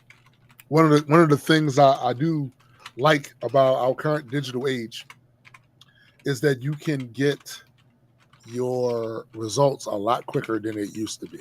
Mm-hmm. See, the thing is, they'll send you a link to their website or their portal or whatever. And if you have an account, you can start an account there, whatever, you can go then and get your results. Now, here's the other thing about that. It's the same with the blood work. I had blood work done last week. I got the results of the blood work actually that same day, or it was early in the morning the next day. But getting them quickly does not necessarily mean it's of any use to you if you don't understand what you're looking at. That's facts. However, we live in an age of added boosted intelligence. And while many have been running around here whining, crying, bitching, and kvetching about the usage of this stuff, while there are a few with legitimate grievances, most of y'all don't know what the fuck you're talking about on that regard. It comes in quite useful. So, for instance, with the blood work, I put that shit into one of my AI thingies, and it translated that shit. Mm-hmm. It's not the first time I've done it. Right. So I already know the level of accuracy with it. Yeah, because literally it'd be the same thing the doctor tells me when I have to follow up. So I don't have the anxiety of waiting around going, man, what's this shit? No. So I'm hoping that will be the same with my results for the X-rays. Other thing about that too. So I've been to this place before for some other shit. I just forgot about it. Right. As I get down there, I'm not sure. At first, I wasn't sure what type of X-ray it was going to be as far as the machinery they were going to use. So I went and looked it up, and it said it was something to the effect of a C, whatever. But basically, it was supposed to go over my arm without touching me and scan it. That's decidedly not what happened. Oh, when we went there. So it was wrong. It was wrong on that. Yikes. Yes. Instead, it was a thing where you lean up against this backboard thing, and I had to stand to the side and move my arm certain ways and all that other shit. And the X-ray machine was probably 3-4 feet maybe in front of me, and it would do the little X-ray shit. Took no time. I don't know why I thought I was going to be in there longer than that, but literally, yo, I was in and out of that motherfucker. In and out.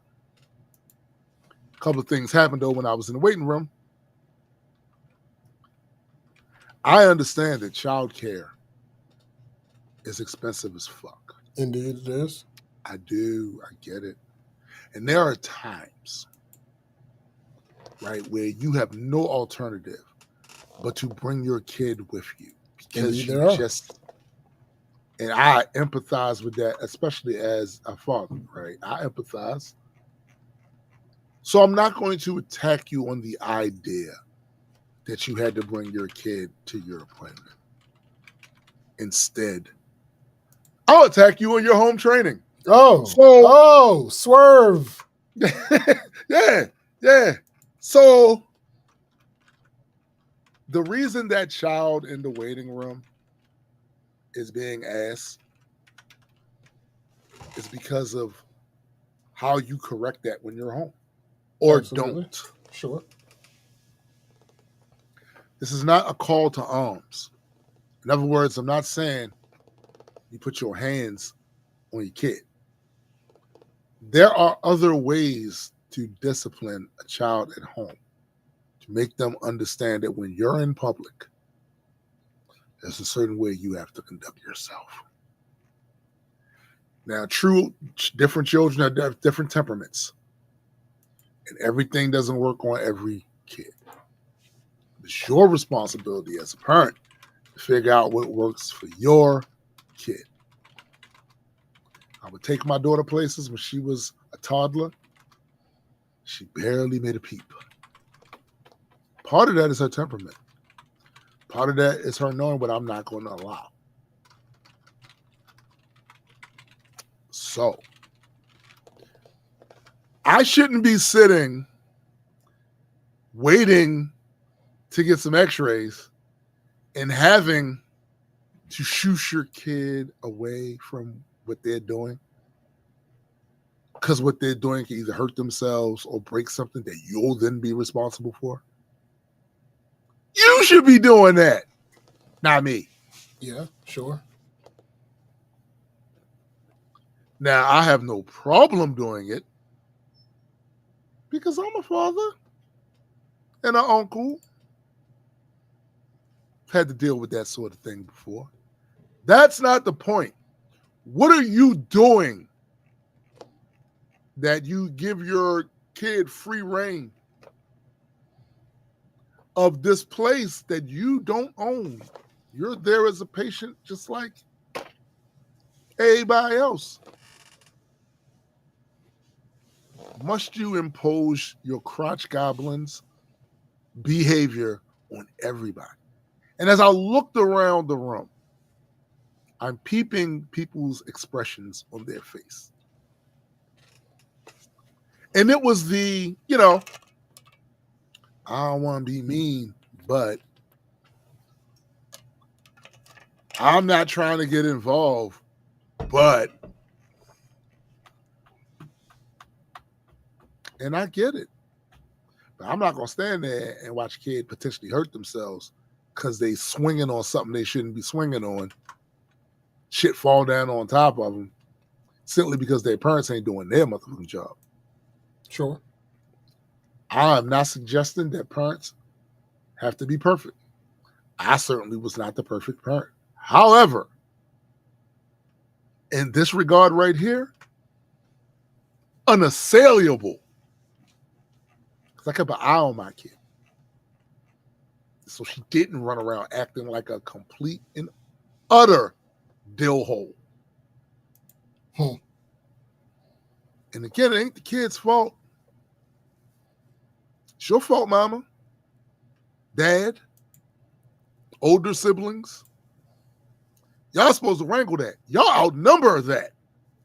There is no reason, none, why certain home training wasn't installed inside this kid's operating system before they go out in public and act a motherfucking fool. Sure.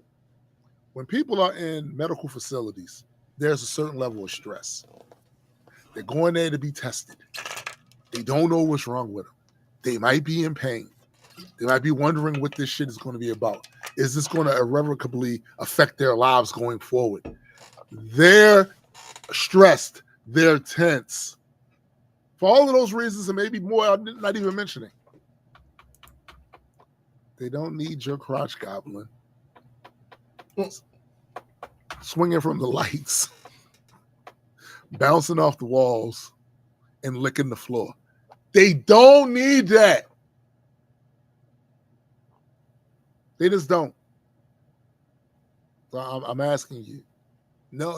I'm telling you to do better. Just do better. Because you see that child more than the rest of us. So I'm going to take my impressions on your fucking parentage by that limited window of time that I'm in their presence. Come on, mama. Come on, dad. Do better than that shit. Now, I haven't gotten my x-ray shit back. Not even certain. Well, I guess it could. It could potentially, because the AI does see images and, it makes image analysis, right? Been trained on a bunch of medical shit. So I'm sure it could look at something. I don't necessarily think I got anything broken because I didn't fall. I think it could be arthritis. It could be tendonitis. It could be one of those. It could be one of those. But I do want to see what it is because this is a pain in the ass. Sure. And it's one of those things where, like right now, I don't feel anything. And as long as I don't use the arm, it's great. The moment I reach out to grab something, I have to extend my arm a little bit. That fire is just, come on, man. It's annoying. Doing regular shit, right? Annoying. Like, for instance, if you go outside right now, look at my backyard, that grass needs to be cut. Listen, the front lawn is straight. That back lawn needs to be cut. I ain't doing it. Because I tried to do it. And this motherfucker here was like, no, you're not. Hey. Yeah. All that. Nope. Not happening. So, if it's medication, if it's whatever it is, I need to get my hands on it. But first, I got to figure out what the fuck it is that's wrong, right? First. The other thing, so yesterday was the 4th of July. It was. Hold on, let me double check. Yeah, you look that up. Make sure we fact check. Yeah. What up, GA? What up, GA? Yeah, you're right. Now, I don't celebrate the 4th of July. I haven't celebrated the 4th of July since I was a teenager. You don't say. However, days off is days off. Absolutely. Food is food. You know what I'm saying? Well, nigga, you. Shut up. Oh, okay. Like, but even with that, I make it a purpose not to attach any of that to that. for obvious reasons. 1776, we wasn't at no motherfucking cookouts. Well, we were, but we were serving the food. Or being served. Or being served as food. Yes. You know what I'm saying? Like, McKenna says they'll probably make you do PT before doing any further imaging too. Usually an insurance requirement before an MRI, unless it's something very specific. They almost always do. So start looking, oh, got you. Good to know. But yeah, but that basically what that means for me is on that particular day, we just chilling. We are just chilling. So there was nothing of note. There was no cookouts to go to. But I gotta say, because it had been so hot for days and days and days and days and days, it didn't feel bad yesterday at all. And it was like in the mid 80s, something like that. It felt actually kind of cool to me outside. You know what I'm saying? So I went out, took a walk, did my hike, mostly to see if that bridge had been fixed.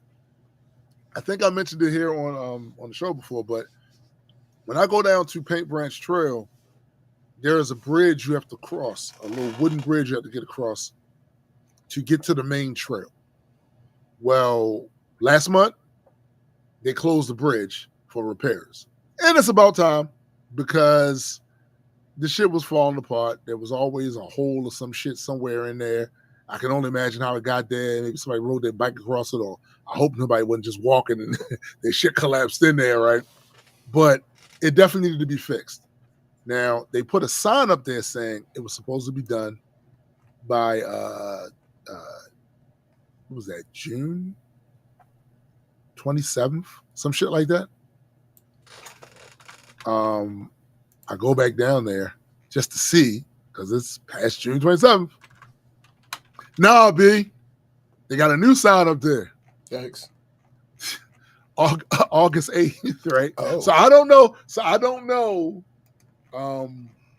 What happened. I don't know if the funding or whatever got a little shady. That happens sometimes with, Absolutely, indeed. city budgeting and shit.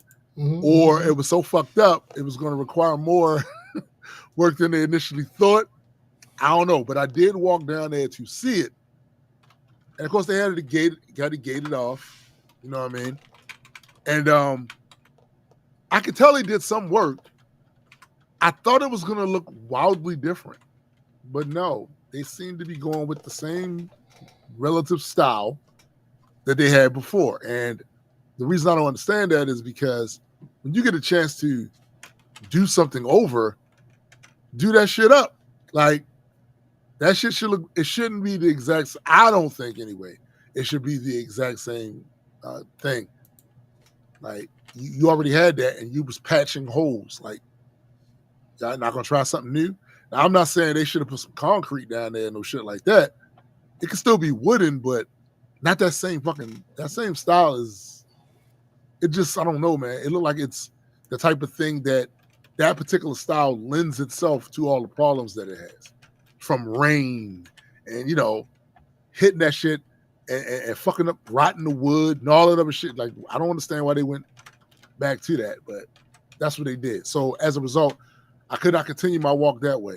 So I get out, I come out of that trail, walk all the way up Baltimore Avenue, and hang a left to get down to the other parts of the trail and shit. Mm-hmm. On my way over there, I've had people tell me, you got in this world 7 clones of you are running around this world. 7 people that look exactly like you. I remember my aunts and them used to say that shit. I see this motherfucker. He looked just like my man Pelix. I mean, he if there was that he was a long lost twin, I would not be surprised. So I'm thinking it's him. I'm thinking to myself, what the fuck would Pelix be doing in College Park? So, with me, I'm like, I'm not going to call somebody's name and risk being dead ass wrong with that shit. He literally would have no reason to be up College Park. Like, but what I do is I get on the phone and I call him. So he answers. I said, yo, right now I am currently looking at somebody who looked just like you. Bruh. And I called you just to make sure that wasn't you right over there. I mean, he's balding in the same place you're balding. He has the same amount of gray, he looked like gray hair on his beard. Like, he said, well, nah, it's not me because I'm home. Plus, I'm walking with a cane now. I said, oh? You walking with a cane now? What did you do? You broke it. He's like, nah. The reason he's walking with this cane is because of the medication they have him on. Oh. He's been taking the same medication for years. It's not blood pressure medication. It's not diabetes medication. Although I did find out he had diabetes too. I didn't know that. It's to do with his he has paranoid schizophrenia. Whatever medicine they got him on for that, he's been taking it for a lot of years. Now, the last big incident that happened with him with that was when him and I was living together. And he had one of them episodes because he had stopped taking his medication. So he goes down to, his brother takes him down to the psych ward. I don't hear from him for a minute. Right around New Year's, following year, whatever, we hear from him. He's still down there in, University, Maryland. We go down there. Bro, I barely recognized him. Mm. He had gained a shit ton of weight, and his motor skills were just not good. And I'm like, yo, what the fuck these motherfuckers doing to you down here? Right. So I went and talked to one of the nurses, like, so the last time I saw him, none of this was a thing. He had his problem. He had his, his psych problem, but none of this other shit. He wasn't 50 pounds heavy like he is here and barely can move it. They can't tell me nothing because I'm not family. Yeah. None. They can't tell me nothing. But me and my brother Marlon made such a stink in that motherfucker, yo, that eventually, I don't know if we were the direct reason for it, but eventually they got him out of there and put him in a, what do they call them shits? One of them homes, yo. Group homes. They had him in a group home. And they had decreased the amount of medication they was giving him, right? So he lost the weight. Motor skills got a little better. He seemed like he was on a road to recovery, But now I gotta wonder, like, even though they reduced the amount of the drug that they're giving him, the fact that he's been taking it so long, it's got him fucked up to the point where he's walking around with a cane. Now, unfortunately for him, he doesn't really have family like that. Mm-hmm. You know what I'm saying? Facts, GA. Facts. Facts. Like, he doesn't really have family like that. So he doesn't have too many advocates. You know what I'm saying? For somebody to speak up and say something that he can't do.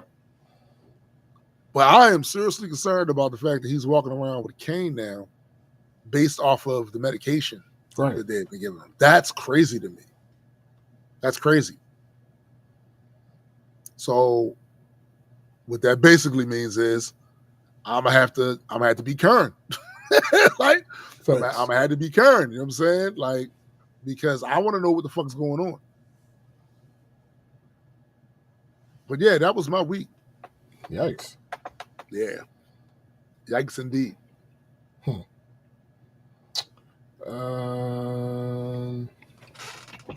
Let's see. Where do I want to work? Okay. Yeah. Before you do that, let me read some of these comments. All right. Kenneth says psych drugs are always finicky, unfortunately. She also says my brothers had to be changed on psych meds because of things like that. He had a bad issue with insurance requiring him to see a different psych provider as a kid, and the guy insisted he's not. Yeah. Listen, believe me, I've seen some of this type of shit before. Like, it's only going to get worse too, by the way, because all these Medicare and Medicaid cuts. Motherfuckers gonna stop covering shit. She said the guy insisted he's not bipolar and changed his meds. A week later, in third grade, he was writing suicide notes. The school called us instead of Baker acting him. I'm not sure what that means. Because my mom was a big advocate. Listen, it's gonna get worse.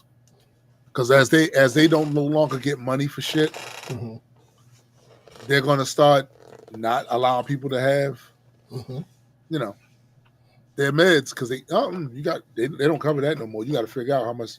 It costs $500 for these meds, so you're gonna have to figure out how you're gonna pay that. It's fucked up. But anyway, continue, good sir. So yeah, work. They pissed me off immediately.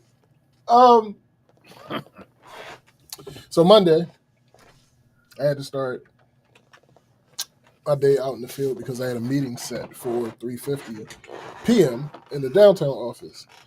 That was already annoying because I hate driving home from the downtown office because you hate everything. Traffic. Well, I mean, come on, but traffic. Traffic is terrible around that time downtown. Yeah. So horrible, nigga. That's and the route that I take has construction currently. So yeah, it's a whole thing. We got that shit not exactly around here, but when you go like trying to get down to where my wife work at, where I go to my doctors, they're trying to put a light rail thing there that shouldn't really be there. Yo, it is horrible, nigga. And look, that's even with me. Like that's like the 5 o'clock traffic. I don't even leave at 5 o'clock. I leave earlier than 5 o'clock, and still I have to deal with that shit. And the meeting was scheduled to end at like 4:30, so I was already annoyed. Like that was going to be a whole thing. So for sure, I started out in the field over east. Now hold up, is it real in the field? Shut up. Now, if I start in the field over west, it's immediately clear where I'm starting because I live here. So this also means that I can leave out of the house so much later. I can leave out of the house 2 minutes before 9 o'clock and be at work on time. But like I said, it was an east side day. So not only do I have to leave out earlier because of the time of the day, and again, traffic. You said an east side day? East side? Yes, that's what I said. So it was... Shut up. So it was dirtier? Shut up. So not only do I have to leave out earlier because of the traffic and the time of day and all that other BS, but it's also not really clear which place I should go to first. So I just like throw like a random, like I basically roll a dice to figure out which fucking place I'm going to first when I have to start at the east side. So yo, GA said, shout out SBJ with the rush hour flex. Bruh. So by random chance, I chose this one property. I pull up there, and as soon as I put my car in park, Debbie calls me. I answer, and she's asking me to call one of the maintenance managers. I said, actually, the manager of the property that I was at. So I asked her what he wanted. She didn't know. I said, okay, don't worry about it. I'm here. I'll go talk to him. We get off the phone. I see him pull up beside me. Perfect. I ain't got to do no extra shit to go talk to him. He's right here. He says to me, hey, what's that? We need somebody to hook up our printer. Cold. No context. That was the statement. Right. So I asked him to explain to me what happened. He Uh-oh. said their copier died, and so they bought another one, and this one wasn't under contract that basically all the other ones are. So I repeat to him to make sure that I'm hearing him right. Right. I did. Okay. Right. I asked him, who bought this new copier? He tells me that this one guy, and that's why I'll be referring to him as throughout the story, this one guy, that this one guy told them to buy it. Now, I love this one guy. Me and this one guy are cool. Right. Me and this one guy talk all the time. Okay. But my It's department, good to hear that you cool with some people. Hey, but my department and this one guy have a very contentious relationship. Oh. Now, the next thing I know, this one guy walks out of the rental office that I'm standing at in front of. This shit is oppy. This shit sounding oppy right now. So I walk over to him to confirm what I just heard. I'm like, hey, they said you told them to buy a copier. And he did. His exact words were, oh, yeah, I thought it was just a copier. Mind you, everything at my job has a protocol. But he just instructed them to skip protocol. So I'm now left completely in the dark and being asked to fix something. That's not how this works. Nigga, fix it. Nah, that's not how this works. You see the title of this? I know the title. I made the damn title. Fix it, nigga. That's not how this shit works. So I go back to the maintenance manager and I tell him I gotta talk to some people before I touch that copier. I ain't touching that. I don't got nothing to do with that. He looks at me with this dumb look on his face. And he completely no-sells me. Like, how can you be sure that was a dumb look? I promise you. He completely no-sells me. Like, he does not, no facial expression change, no words come out of his mouth. But I can see he's looking directly at me. I say it again. Listen. First, let me just say, shout out to him because that is so effective. Nigga. I've used that on several. So I say it again. I've used that on several occasions, sir. Still nothing. So I walk off. Because no, we're not. I'm sorry. You decent peoples, I don't really talk to them that much. I don't see them that often. But you decent peoples, but I'm not about to. We're not. This nigga say he walked off. Nothing? Okay. I walk off. I promise you. I walk off. And I go do what the fuck I came there for in the first place. Okay.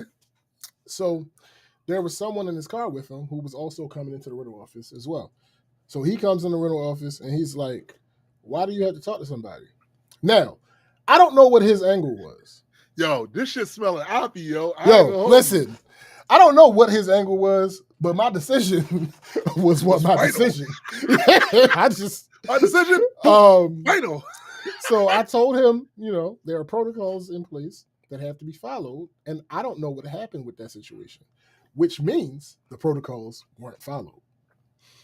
He starts to give me some elaborate history of the copier and at that. He starts telling you that. Did you know the original copier was made in 1856? So using carbon paper. And I'm like, I don't give a fuck what you talking about, sir. First of all, the first thing you said in your story. Son.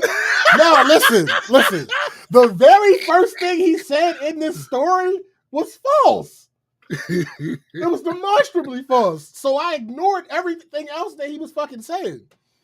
So I literally just reverted to smile and nod with him. Like, smiling. Oh, yeah. When you on the smile and nod shit. Yeah. After he finished, I just said, oh, okay.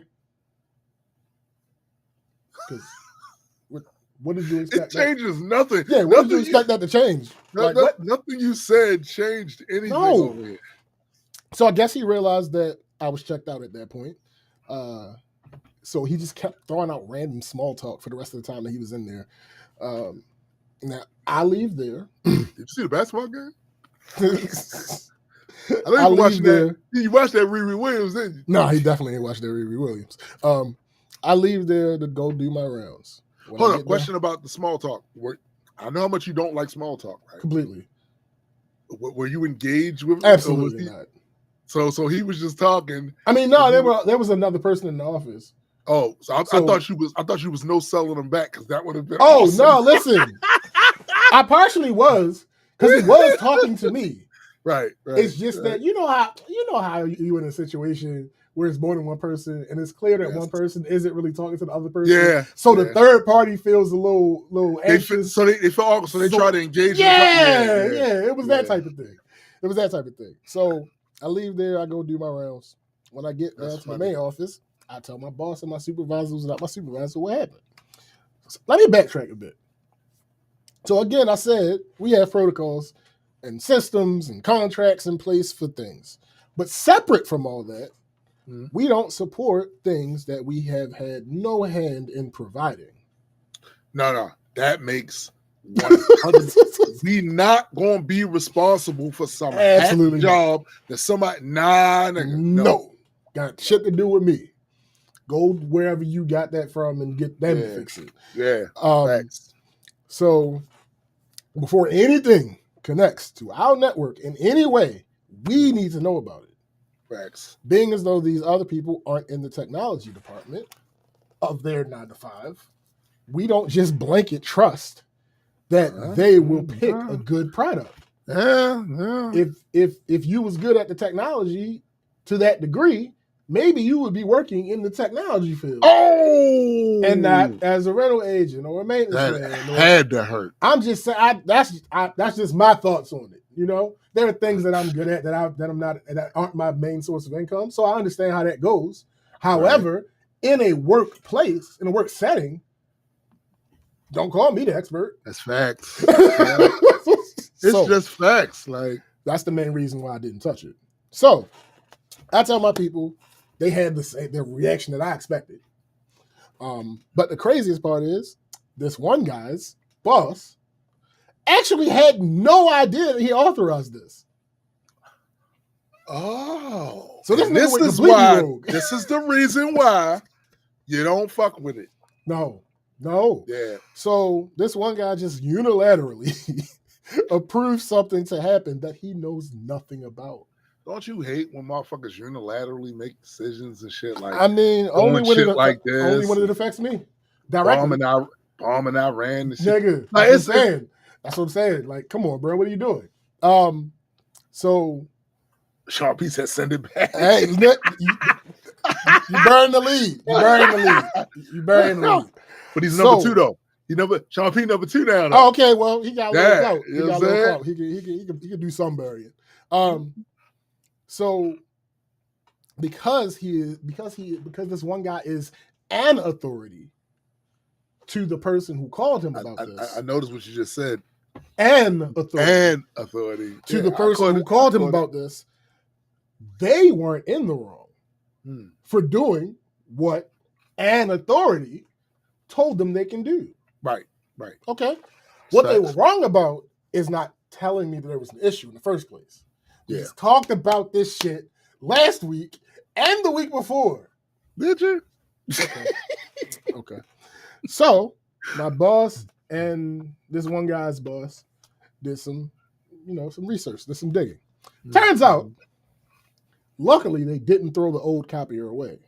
Okay. Apparently, the initial complaint was about it not being a color printer. 2 problems here. One, there is one color printer in the entire company. Oh. There are no work responsibilities that require anything be printed out in color except for things that the legal department may be involved in. And guess where the printer is? Where? In the legal department. Ah. And B, an expansion of something I just mentioned, there is nothing that should be coming out of that particular computer or any computer at any maintenance shed that would even lead someone to know that the printer isn't a color printer. The only things they should be printing are work orders. And our work order system isn't in color. Right. So there's no reason you should even notice that it's not a color printer. It does not behoove you to have one. It doesn't change anything about your job in any way, shape, or form. Right. So that argument was stupid. Then I found out that if the issue with the copier was a paper jam. We be jammer. So they mentioned that it may need new rollers, but, paper jam. So I go out.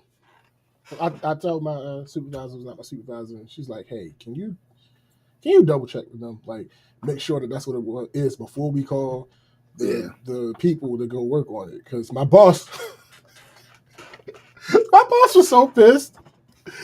When I can't one time during the day, I came back into the to our area of the office, and she said, "Hey, normally she will get me to read something before she sends it out."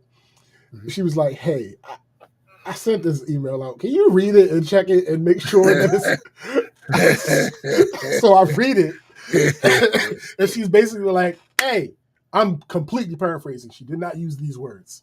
She's basically like, "Hey, motherfuckers, y'all are supposed to let us know when something is wrong. Then we will determine how that thing is to be fixed moving forward. The copier that you bought, send it back the fuck wherever you got it from. Woo! Spicy. James will be out to look at the current copier and assess it, and he will tell us what needs to be done with it." Shit's spicy, bro. So that's the spicy meatball. So she said, after I read it, I'm like, yeah, that's good. And she said, I tried not to include too many assholes. I said, yo. I mean, did she get at least one in there? No, it was a corporate email, man. Oh, damn. No, damn. she was absolutely proper in her diction. Very business-like. Yes. Very demure. So absolutely.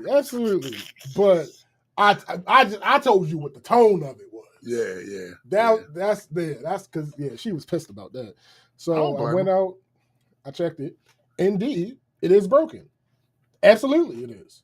However, had I been told about that, you probably would have a working copier by now. Yeah.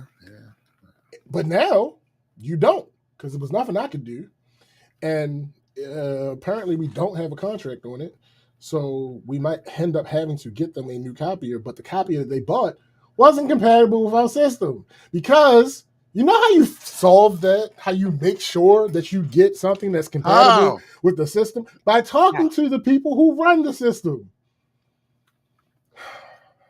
So and let me guess, you weren't consulted. Not at all, in any way, shape, or form. Like, bro, what are y'all doing? Like, when they try to leapfrog protocol, yeah, it literally always turns out a mess. They lucky it was really broke. Yeah, because nigga, because if you'd have went and fucked with it and realized it was user error, nigga, and they did all that, yeah, ain't no way. But that was work. That was work, wasn't it? So, nigga, you want to know what scuffs my Timbs? So I was talking to a potential photography client. I know what cracks your crab legs. I mean, listen. I was talking to a potential photography client, and I was showing her some of my work. Right? Okay. And I came across a photo shoot I did with somebody that I met at work, and we was cool. And after I had the conversation with a potential client, I was like, "Oh shit, I ain't heard from her in a while. I wonder what's up with her." Right. So I hit her up,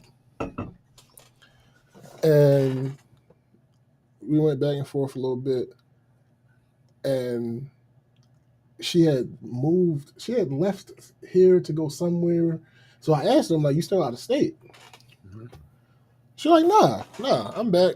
but I'm in Salisbury. Like I'm not in Baltimore anymore. But I'm like, what took you to She out there Salisbury? with the steaks. Well, sure. I said, well, what took you to Salisbury? She's like, yeah, my mom lives out here. I'm like, oh, okay, cool. Um, how's I don't think how's I've ever been out Salisbury. Maybe I have. I don't remember. I mean, I think I have once or twice. Um, I got people that live out there, but I ain't going all the way out there. So like, how's everything? Like trying to settle into my teaching career. I'm like, oh, good shit. Absolutely. She said, try and figure out how I can make $1 million. I said, shit, me too. From a teacher? I mean, listen, No, nigga. Look, I wasn't about to shoot her dream down at that point in time. Maybe she got other stuff she got going on. Yeah. So she asked about me, in the job. I'm like, yeah, still at the job, doing the things that happen. I'm still trying to get $1 million. I'm trying to figure out how to make this motherfucking million happen, motherfucker. That's what I'm doing. So yeah, she told me her mother lives there, and she says, but I'm gonna leave here too at some point. I said, oh, okay, all right. What's the next move? Right. She said, I'd love to move to Iowa. Gross. I said, huh. I said, why, pray tell, would you like to move to Iowa? Yeah. And here is the response, part of which I posted on my Facebook. Oh, no. This week. She says, it's beautiful and peaceful and not too many black people. It's clean as I don't know what and not ghetto. So I took a second. I took a beat before first of all, I had to make sure that I read what I read. Now, I was still actually in active conversation with the potential client. Mm-hmm. And the funny thing about this is the juxtaposition between the two of them. This new client, the potential new client, is super pro-black. Right. She has a black power fist tattoo right here. Yeah, right. Like, she literally. She on code. Right. She on code, right. So, I went back to that conversation for a bit so I can refamiliarize myself because that type of energy that's unfamiliar energy for me. So I went back to the familiar for a second to collect myself. So I'm like, what do I want to do here? Right? Is this person is older than me, and a little off their rocker.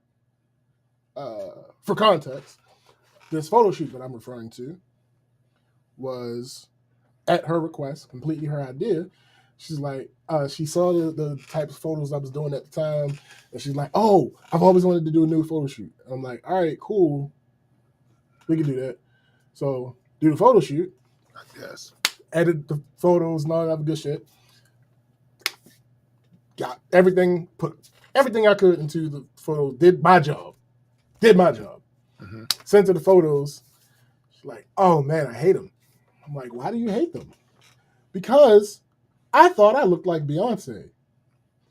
But now seeing a professional, like you did a good job, but seeing a professional take my photo, now I understand that is simply not true. Excuse me. Hold on a second. She thought she looked like Beyonce. She looked like Beyonce. It's what she said to me. All right, so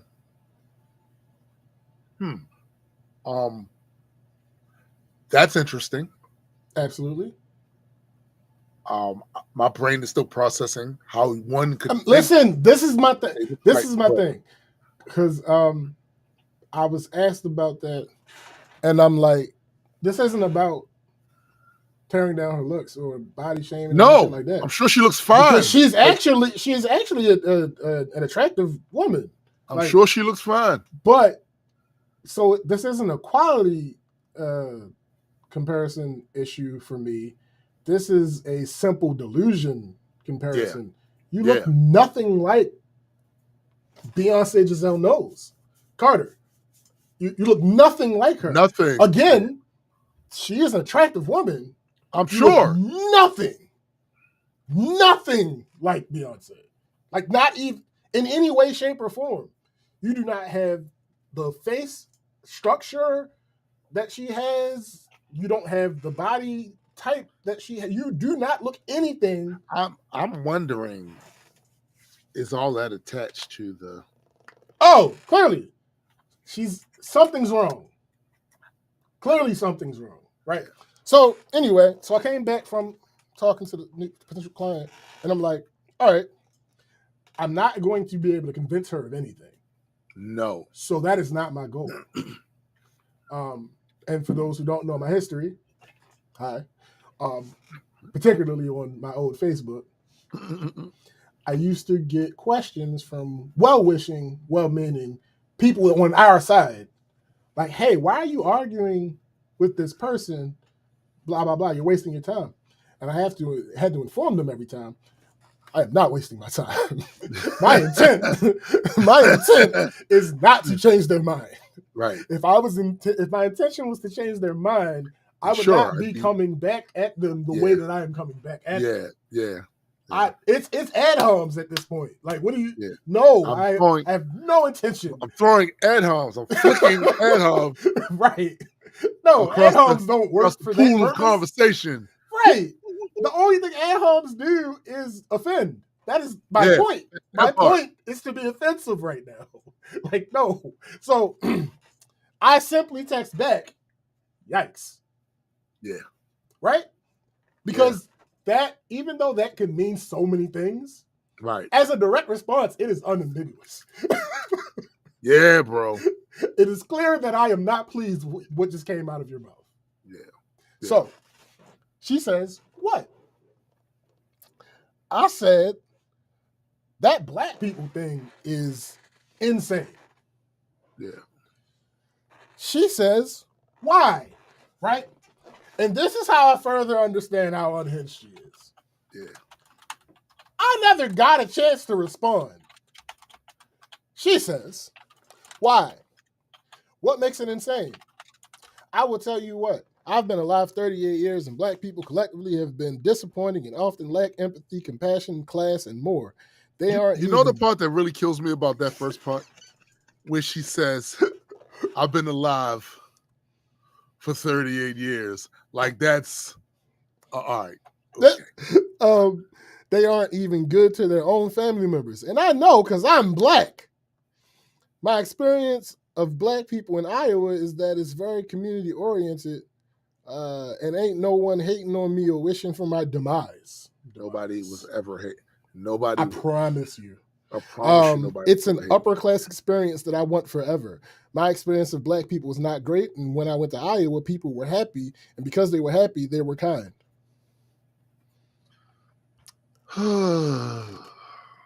I simply responded, okay.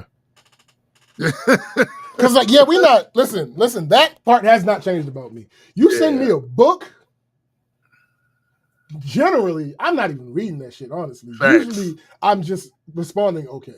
I'm not even reading that shit most of the time. But because of what the content was, I was sure. Because, like I said, she didn't even give me a chance to respond. She was so touched by my assertion that she just went off. So I already knew there was some bullshit in there. Yeah. So, as I said, matter of fact, let me read this verbatim because I don't want to misquote myself. As I said in my post yesterday,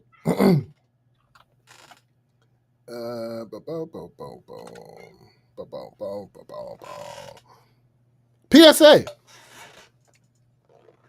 I am not the one to be spewing your self-hating BS to. Ever. I'm going to judge you, disconnect, and laugh at you with my friends. Yes. Yes, with no exceptions. Yes, indeed, every time. Yes. I don't know who you thought I was, or why you thought that was me. Right. It reminds me of when the owner of Divine. Oh, yeah, because like you clearly have no idea who it is that we are and what it is that we do for you to think Right. that's the case. And this Right. person, have we never had a conversation? Apparently, Like, what is, or is that whatever, whatever issues, she has, that have her misread the situation to think that was going to get off right? in a conversation, in a one-on-one conversation with me? Yeah. What are we, huh? I don't, bro. It's funny because it actually reminds me of something. So, one of my African friends was basically saying something similar to what you're saying. Mm-hmm. Like, once a person has pretty much said that they not or don't they not a part of what we are, or don't have any respect for that, or don't feel like we're all part of that, she kind of tunes them out when it comes to conversations about that. Yeah. Because so I remember I posted on her post, I said, my whole thing is, the moment you disavow your African lineage, I disavow you. Because there's no need to discuss my family's business with Correct. someone that ain't family. That's right. So I simply don't understand. I was baffled. My flabbers were gasted. Why would you assume? your flappers, Like, yo, this is not a safe place for that. nah. What the fuck are we? There is Nah. not a single person. This is why it was so confusing. There is not a single person who, like, I've actually had real conversations with that would think that it was okay. Like, I've had people skate Exactly. around. Self-hating. Yeah, what it absolutely. I've had people skate around these type of ideas when in conversation with me because they know. Same. Yeah, Same. so it's like, Yeah. nah, what are we doing, and why do you think that this was okay? Why do you think it's cool to express that to someone like myself? Have I ever given you any indication that that's something I myself would relate to in any way, shape, or fucking form? Yo, let's go macro. Why would you feel comfortable saying that to any black person? Which actually brings it back to last week with the person that was doing my blood work saying that shit. Absolutely. Absolutely. Saying that shit. Like, what are we doing? You say that to any black person. Why would you think that was okay? As if I'm not black. Like, what do you? That's actually some very passive aggressive shit. Nigga. It's one of these things where they'll say that sort of shit. It's very insulting on a lot of levels, because one, you're saying this to a black person. That part. Two, do you assume that that's something I would rock with you on? That part. What gave you that indication, motherfucker? Because we've been friendly, and you assume that it's a part of you, so I'll accept it. Maybe. No. No. Like, no. Turns out it's not true. That's not true. I can't help you with that one. Like, you know the thing that bothers me about a lot of that too? It's the complete oblivious nature of the times we're living in. Yeah. And the things that are going on and the things that are happening. And I'm just gonna be clear with motherfuckers. Like, there's never been a time where it's been more crucial to embrace who the fuck you are. Facts. Right? And your lineage. Like, there's never, especially if you're us, there's never been a time. You got Mama Africa waking up. We got serious threats here, right where we live. This is not the time for you to act all, I ain't really part of. Yeah, all right, just know that's where the help go. The help, that's where the help goes. So if you're not there where the help is, you're on your own. To quote the great Yin Yang Twins, if your ass want to act, you can keep your ass where you at. That's it. Hey. That's it. Then your ass. Why are you communicating if you don't like being around black people? Why are you even communicating with me? I am black people. Right. Why'd you? I am black people. Like, leave me out of Did she forget how you looked? I don't Is that what fucking it know, was? bro. Like, I don't know what the hell. So, I guess, I try to do a teachable moment every episode, amongst the complaints and the arguments and the fussing. So when you say to me, as a human being, I'm off of her for a second, but I'm gonna come back to her. Right. If you say to me as a human being, oh man, black women, such and such and such, my baby mama did this and did that and blah blah blah blah blah. I point towards my good friend Landon Taylor because he's had experiences. He's absolutely had experiences, and guess what? Those experiences did not do. What the, They did not turn him into a bitter, self-hating human being. no. Didn't happen. He looked at the situation, assessed it properly, understanding that was one person who did this thing to him, and moved the fuck on appropriately. And found Right? someone that wouldn't Absolutely. do that. Like, So when you say to me, because she is a little old, right? So when you say to me, I never fit in with black people, and they used to tease me and call me not black and blah blah this and blah blah. I point towards. I ain't gonna say her name because I don't want to invoke, but I point to another friend of mine who has those same exact experiences. But when you look at her core group of people, it's still Basha Niggas. Why? Because she understands that even though that was more than one person, yes, these are still individuals making decisions based on whatever it is. And a fraction of the amount of people that very tiny. Like, so it's small sample size. Yeah, no, I don't want to hear that bullshit. Bro, that's the thing. That's the other thing that killed me too. So the whole idea, I was teased, I didn't get in there. Nigga, I've had other black people trying to kill me. Yeah. I've literally had bullets whizzing past my fucking head. Mm-hmm. Right? From other black people trying to kill me. And multiple times, some of it was on me, right? But a lot of it was they was on some shit, right? And yet I still didn't turn out. Isn't that amazing? So they said some words to you that made you feel bad. Motherfuckers was trying to take my life. And I still didn't apply your metric. That part. Like, I don't have respect for it. I really don't. And I don't want to hear about the trauma of that.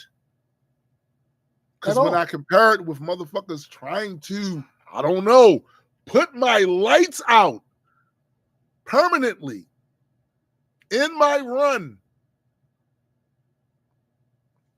if that didn't cause me to do, nah, I'm sorry. Like, there's no excuse for that. That would be like me going, imagine this scenario. Same situations took place. I barely get out of my life, right? And I say, God damn it, black people are trying to kill me. No, these niggas was trying to kill me. These niggas, all right? What are you talking about? Like I said, bro, like I don't relate to it. I think there are other things in you that are broken where you can use these small sample size as an example of an entire group, particularly your group. Particularly, your mom is part of this group. Your dad is part of this group. Your siblings are part of this group. Like, what the fuck are you talking about? And let's say all of those people I mentioned are bad. All of them are bad. It's still a small sample size. So I don't know, man.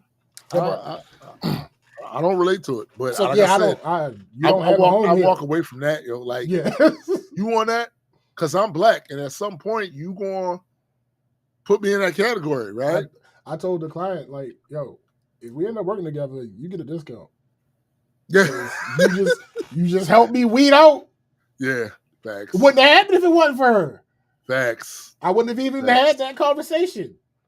I had no clue. Yeah. This. She said, I want to go to Iowa.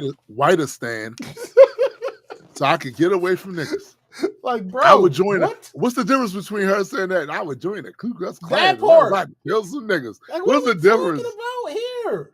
But you know what, though? I got to say, it's unfortunate. But there are a fair number of her type walking around. We see them. And a lot of them have become very famous, spewing this anti-Black rhetoric to be the bullet shield of actual white racists. So they use their melanin as a shield, right, to say vile anti-Black things and to provoke the Black community. So they get a massive audience, a massive audience, because there's a big audience of white folks that want to hear that come from Black folks' mouths. Indeed. Because it justifies in their mind why they feel good. See, I knew I wasn't racist. No, to be clear, you are a racist. Yeah, no, yeah, you are still a racist. virulent racist. Right? Facts. That part. This person, and now that we're on that topic, just real quick, because this needs to be made clear anytime a topic like this comes forth. You can 100% be a white supremacist and be Black. Absolutely. All the white supremacists is somebody, anybody, regardless of your ethnic group, that believes white people are superior. That you don't need to be white to be a white supremacist. So when we say and call out some of these Black people and refer to them as white supremacists, that's what we're talking about. That whole, how could they be a white supremacist? They're Black. That doesn't matter. The ideas matter. Facts. The ideology matters. Not that other shit. Doesn't matter what they look like. And trust me when I tell you, because I've had these conversations with my African friends, where we over here in the United States will refer to certain people who only go out against Black interests, only speak out against Black people, and then make excuses for every fucked up shit that happened to Black people. Yeah. And we refer to them as coons. Facts. Guess what? On the continent of Africa, they're referring to them as coons too. They have their coons over there as well. Yeah. And we run into them because we see them online or whatever shit, and they act like they're speaking for their folks over there. They're not. They're just coons. So just imagine ones from over here going over there, talking similar shit about us over here to them, and they have never met a lot of us. They're like, look, that's how they think about it. No, that's a coon. That part. That's a coon. Same as when you run into these continental Africans that be on that same bullshit. A lot of the other Africans there on the continent see them as coons. Just saying. 100%. Like, what are we talking about here? What are you even saying? Yeah, it's not a real thing. It's a fugazi. You Steven from Django ass motherfucker. That part. like what is happening? Why is this the current reality? Go away. And you remember that old saying that says the devil's biggest trick was to convince the world that he doesn't exist. That's also the same case with white supremacists who happen to be white. One of their biggest attempts is to convince us that sort of African no longer exists. What do you mean? They just came to a different conclusion. No. Are there some? Yes. Sure. But don't sit here and gaslight us like we don't know that there are people that come from our community that would sell the rest of us out in a dime. Who the fuck you think you talking to? That part. Who the fuck you think you talking to? You don't live here, man. Right. You don't live in our communities. We see them and we know who the fuck they are. Oh. It's part of the social dynamic of every motherfucking body. You had the same thing with Native Americans back during the colonial era, where some of them was turning against others like them simply because they're from another tribe and not seeing the bigger picture. Yeah. Yo, They don't like any of you. They're using you to help them get a leg up on these people. And once they're done using you for that, they're going to go at you next. Mm-hmm. You fucking idiots. That part?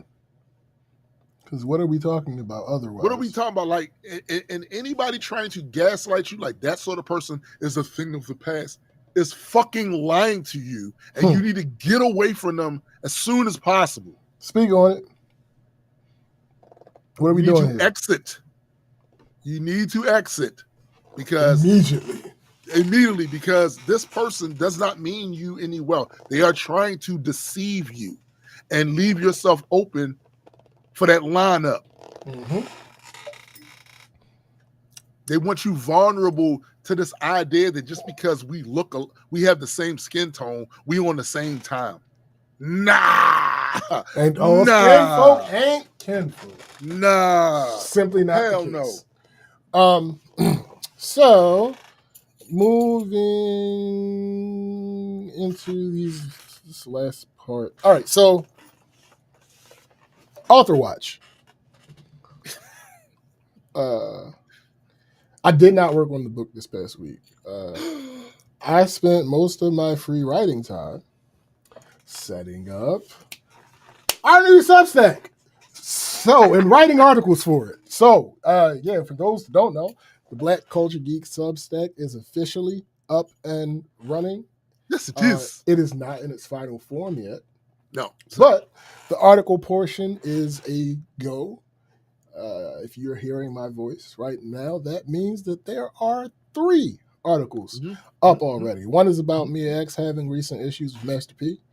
One is about people wanting... one is about how racist and sexist are reacting to the Disney Plus show Ironheart. And another that went up today, as we went live, is about people wanting to accept Clandis Tucker and Muskie. Simply because they agreed with one thing they said. Yeah, come on, bros. What are you doing? What are you doing? What are you doing? So yeah, if everybody can go ahead and slide over to the Substack.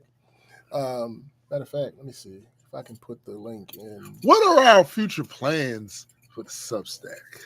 I mean, the podcast will be on there.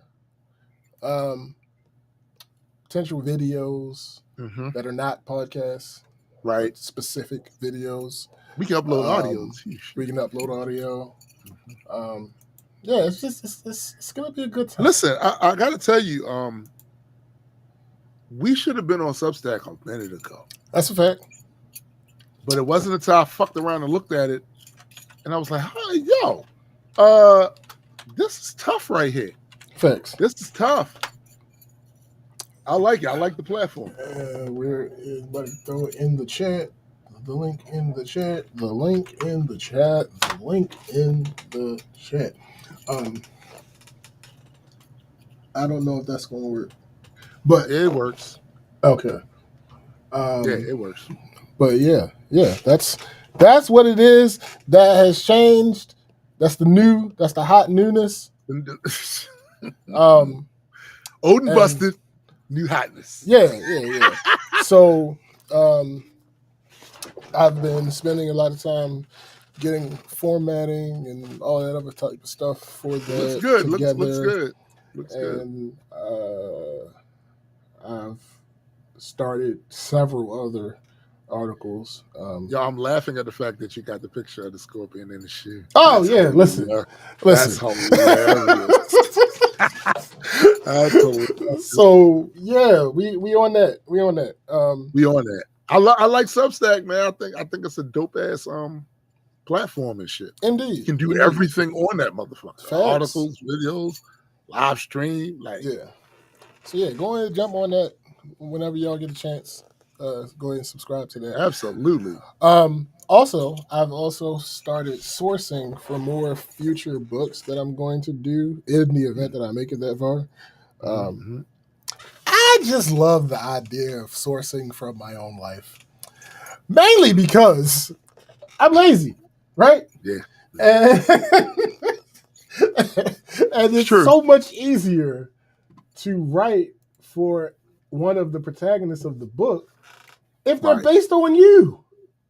Right. Nobody Right. can tell me. So one of the things, there was one thing in the book so far that Gina Exactly, was reading, McKenna. Exactly. that Gina was reading, and she was like, this person wouldn't necessarily act like that. Nobody can say that to me about my character because it's me. I know exactly how I would act.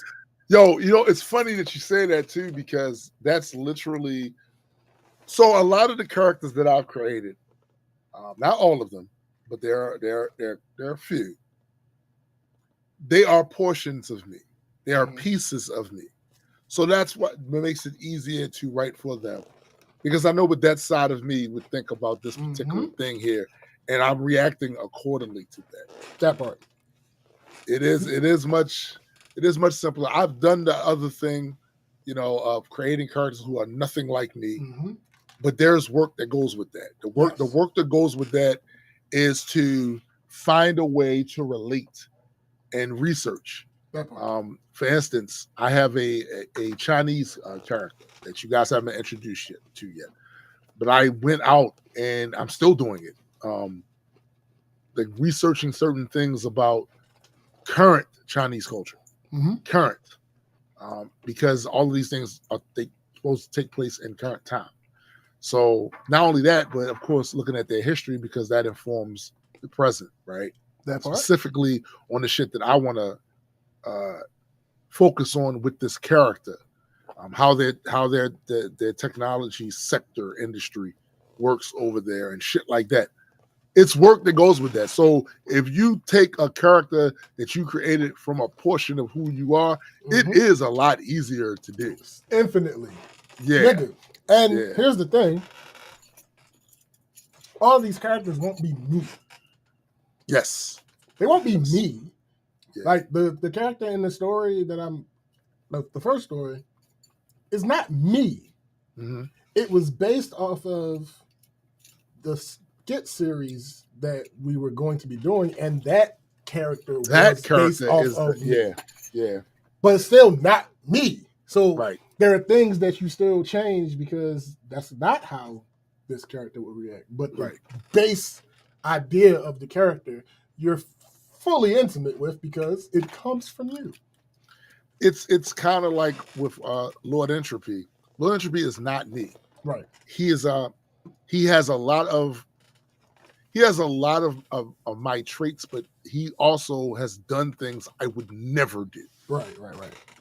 You know what I'm saying? Absolutely. But it still makes it easier to write for him because he's in the particular arc you guys met Lord Entropy in. He's in part of the middle part of a redemption arc for him and his people because of who they were before and how he saw they had to evolve in order to survive their new situation. Because previously he got along to get along as far as with his culture is concerned. Like the previous rulers, he did the same thing they did because that's what he was raised to do. He was trained to do that shit that way. He was trained to respond to other cultures that way. And it's extremely dumb. It's funny because one of our writers, one of the new writers, Honey Dragon, when she read the Entropic History, and she read some of the atrocities that Lord Entropy himself has ordered and committed, she was like, it's hard for me to see him the same. I was like, good. Right. Because what I didn't want is for people to see Lord Entropy as just a hero type. It's not that. He is a head of state, and he's a particular head of state of a very brutal civilization that have exterminated entire cultures and enslaved and did all of this other shit. And when you meet him, he's in the middle of a redemption arc where they have the last few hundred years, they have changed or trying to change, but it's still fragile.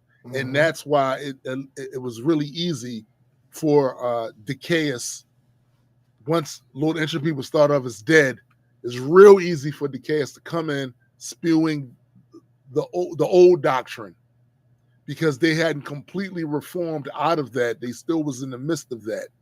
And it's a generational thing.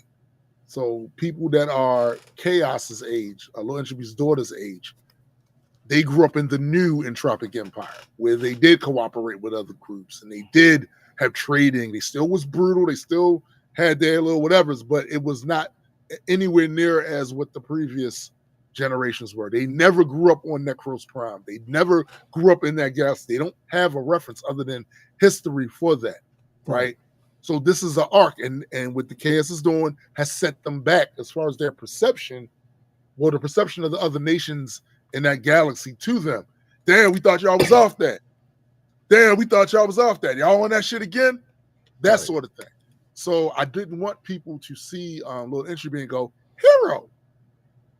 No. Not quite. Head of state who will do what he deems necessary for his people, but he has learned that some of the things that the Entropics did in their past, some of the things he's done is not productive for civilization to continue, especially when you're now living amongst groups of people who have, at the very least, even collectively, enough power to challenge you for that bullshit you've been pulling. Facts.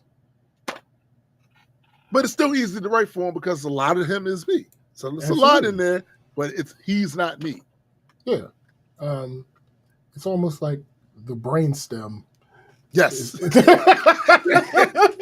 a brainstem. So yeah, like I said, I've started sourcing for the future books, and because I realized like there's some crazy shit that I've been through with some individuals, and I feel like some of them are story worthy. Now, if that story turns into a book or not, who knows? But you could do a short story with them. I'm really getting into the whole short story format too. Yeah, I'm trying to perfect it because my shit be long winded, so it's hard to to compress all the things. I think the readers need to know. Yeah, I get it. So yeah, I'm going through these old situations. Like some crazy stuff has happened that one thing about it is that there might be a person or two that I might still be in contact with in some way, shape, or form. They might not like how I, but you just know, don't call them about it. Don't call them about it. Oh, it's not. I'm never using real names. They can guess. I think that's me. Well, you know, if you did this crazy shit to me, then if the shoe fits, maybe you know. I think the closest I do to a lot of that shit is. So some of them more humorous characters,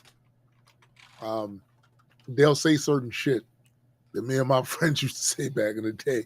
You know what I'm saying? Like, for instance, there's the one short story I wrote, comic book short story, where the character Erebus was being attacked. He was set up, basically. And they put an assassin on him to take him down. And the assassin did a pretty good job, except for he missed. Yep. So when he gets out of the exploded building and he lands down, he pulls his shit out, his guns out, and he starts shooting. And the guy that did it start like running to get the fuck away and hide behind some cover. And Erebus starts singing, and he ran. Yeah. He ran. So that's the shit me and my producer used to do to motherfuckers when we was playing video games, like a fight game, and the motherfuckers start running. You know that when you whooping their ass and they got like a little bit of energy left and they start running, dodging, blocking, doing it, and he ran. He ran. So I will add some of those little things or whatever, and with the character dialogue at time to time. Facts. All right, so it's been a long time. It's been a long time. But you know what time it is? Tiffy time? No, it's not Tiffy time. It's time for Am I the Asshole? I got two of them. All right. Am I the asshole for wearing a two-piece bikini to my granddaughter's birthday pool party? Okay. Wait a minute. Say that again. Am I the asshole for wearing a two-piece bikini to my granddaughter's birthday pool party? Okay. Oh, my. My granddaughter, Kelsey, I hope that you didn't actually put that real name. And the reason I say that is because, and I, 67, so a 67-year-old might be actually putting their grandchild's real name in a story like that. Hopefully not. But Let's hope not. my granddaughter Kelsey, 19 female, and I, 67 female, were shopping for her 19th birthday party. After she picked out an outfit for herself, she tried to pick out an outfit for me. All her suggestions were two-piece bikinis. I gave the obvious answer, but she said her generation, especially those in our state, isn't that judgmental. I wore a two-piece bikini at Kelsey's 19th birthday pool party. I was flattered she thought I would wear it, and I didn't want her to feel she would have to hide herself when she gets older. The party was hosted by Kelsey's mom and my daughter, Brigitte, 44 female. After the party, Brigitte told me it was inappropriate for a woman my age to wear that in front of a bunch of college-age youngsters. She noted that she herself wore a one-piece instead of a two-piece. Am I the asshole? This feels like super real because it's not structured in any way. Right. It's not. Yeah. Here is the thing. Are you the asshole for wearing it? No, I wouldn't say don't that. think so. Yeah, like I wouldn't say that. Now, does your daughter have a point? Maybe. Maybe. Yeah. Bunch of 18, 19-year-olds and you running around in a two-piece bikini. Maybe. She's I don't 67. know. Yeah, you're 67. I don't know. I don't know either. I will say if your granddaughter doesn't feel comfortable. But she asked you to do it. She asked her to do it? Yeah, the granddaughter asked her to do it. Oh. So Well, I mean, if you want to feel funky, feel free. Feel free. Like, but please don't spread that funk on. Listen, if a granddaughter asked her to go ahead. I mean, that's kind of how I feel. I don't think you're that's asshole kind of how I feel. Yeah. McKenna says if the granddaughter picked it out for her, who cares? They had a good bonding trip. She got to help teach her granddaughter a good lesson. Right. I wouldn't personally care if someone in that generation, in the granddaughter's generation. Yeah. I mean, I can't. I'm anxious to hear how other people are interpreting this. Yeah, because like I said, I can understand the daughter's point. I don't know how I would feel if I was in that position. Probably wouldn't care. I probably wouldn't care. Honestly, I probably wouldn't care. Let's see. Now, the person was overwhelmingly ranked, not the asshole, right? Okay. Somebody said you're the asshole for raising Brigitte and causing this whole situation because Brigitte is the one that said that you shouldn't have did it. That's right. All right. Let me see. Next.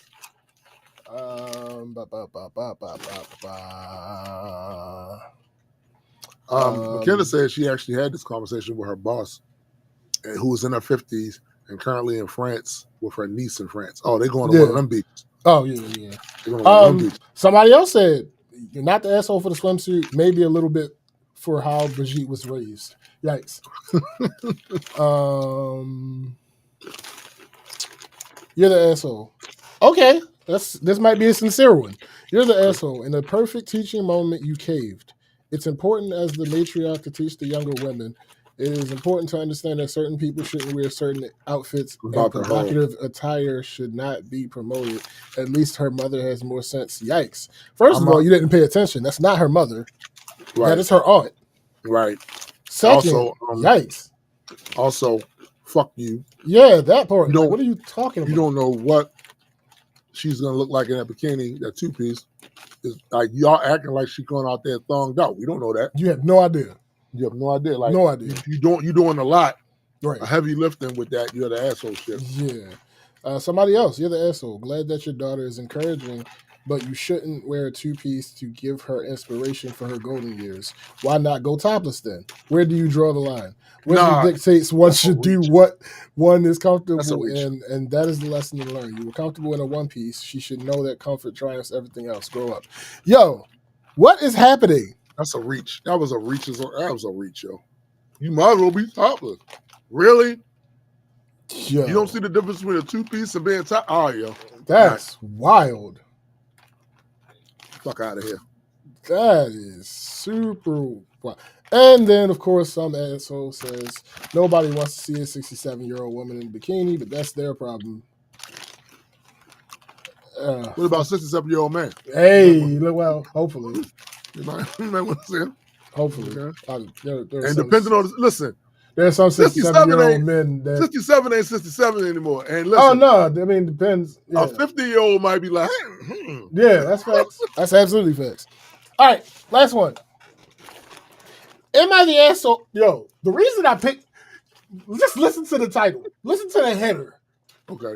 Am I the asshole for lying to my disabled sister about the dates of our Europe trip so she couldn't come, and then refusing to apologize when she found out? Nigga, right now, that sounded as what do you Polish mean? as a motherfucker. What kind of fucking question is what? I would love to hear what this excuse is. So, I, 32, non-binary, planned a 3-week trip to Europe with my brother and 2 close friends. We're going to Italy, France, and Spain, mostly by train. And the itinerary is pretty active. Lots of walking, early mornings, and trying local food. I have traveled with each of them before and had a great time. My younger sister, 26, female, is not an easy person to travel with. She uses a walker, which makes traveling very slow and complicated, especially in Europe.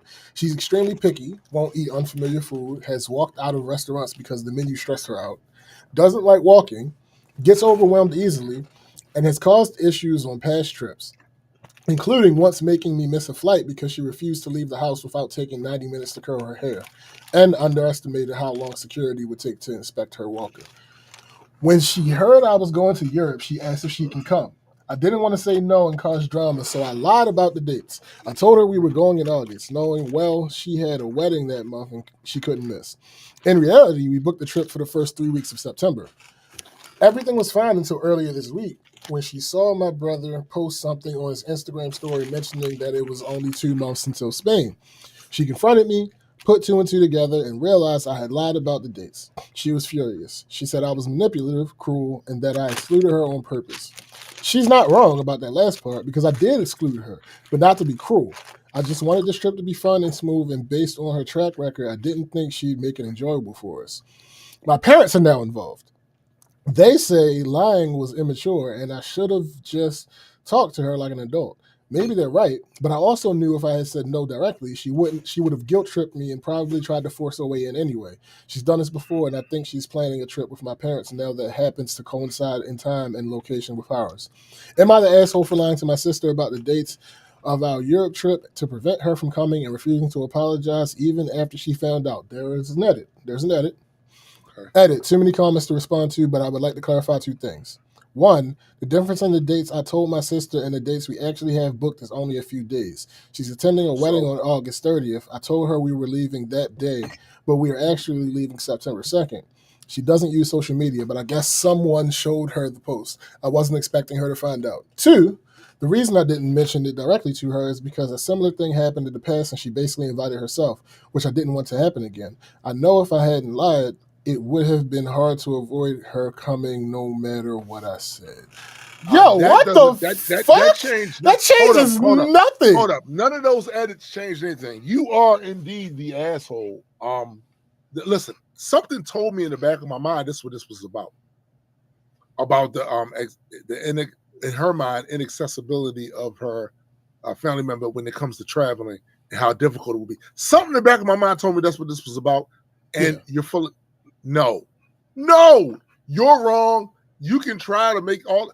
Put another edit up there. See if that helps. None of that shit changes anything.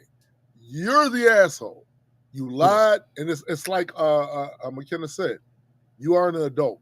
Learn to tell people the truth. That part. Tell people no. Yo, if you would have said this is a relatively physically intense trip, and my sister is disabled, I do not think it's a good idea for her to go. Right. I should probably tell her I don't want her to go. I'd have been like, "Yep, cool."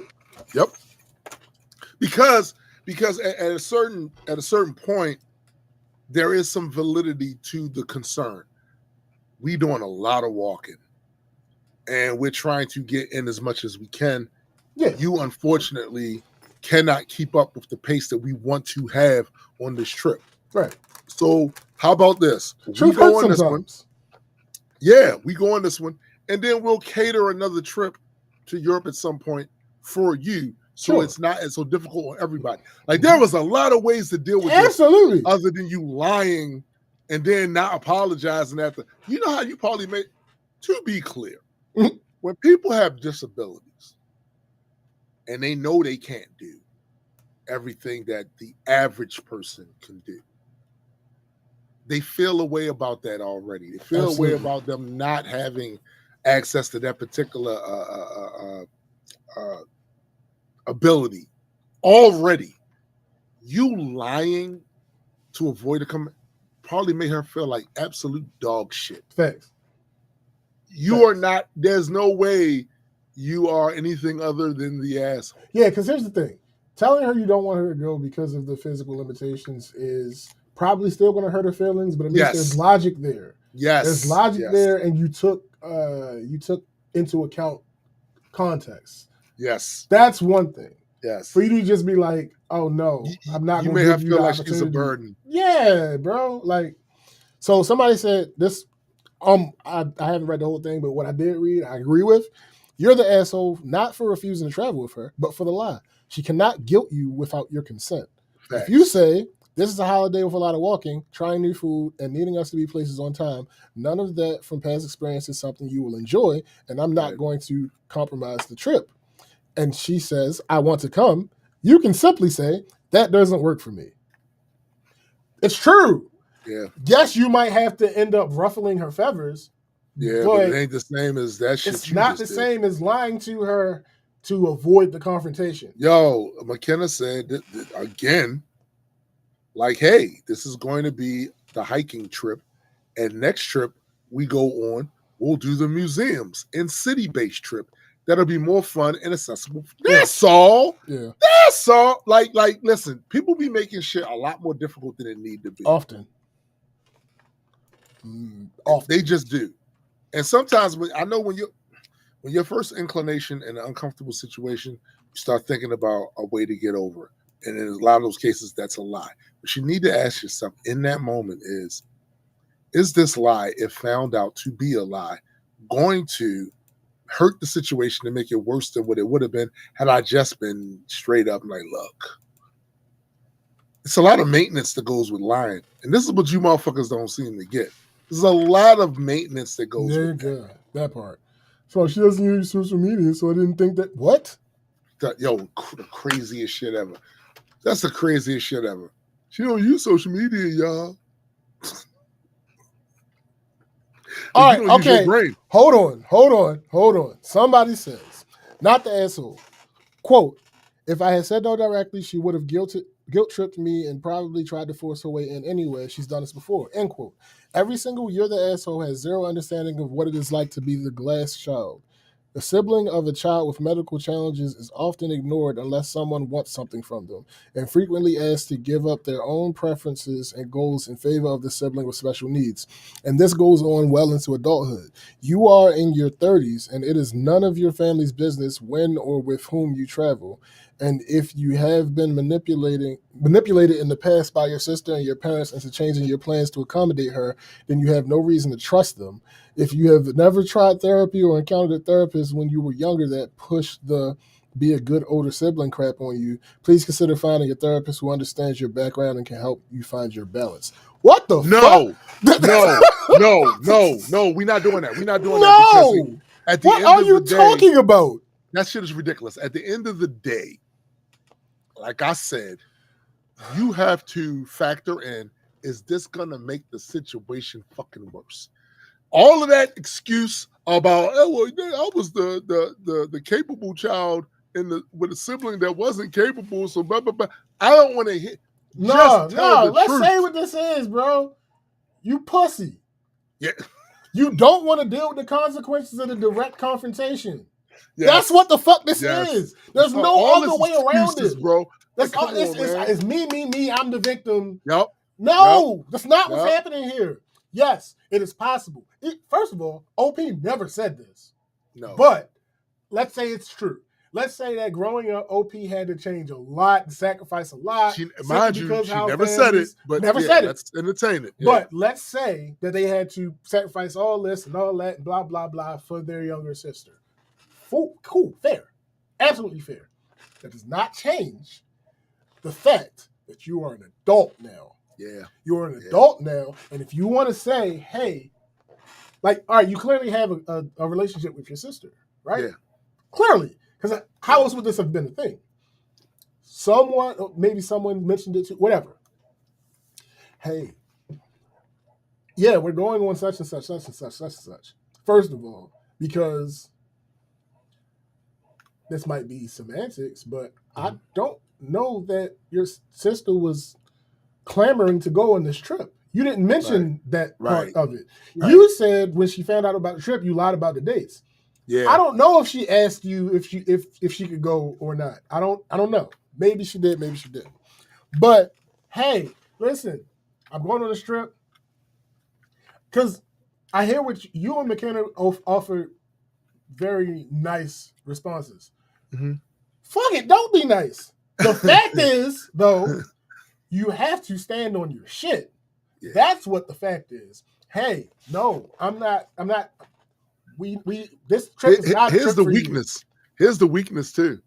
I've been manipulated before. Then don't be manipulated this time. Like, what do you mean? I've been. Then don't be manipulated this time. If this was a situation when you were a child, and the trip was contingent upon your parents, right? And they're like, no, your sister has to come too. That's one thing, but that's not you being manipulated. Yeah, that's your parents are footing the fucking bill for this. So they want their children to all have this experience. That's one thing. But as an adult, if you're footing your bill for this, you are under no obligation. None. To allow your sisters to go. None whatsoever. So, yeah, no. What the fuck are you talking about? Apparently there are 100 and... Oh, no. Okay. The word contact is being used. Okay. Hold on. Let me see.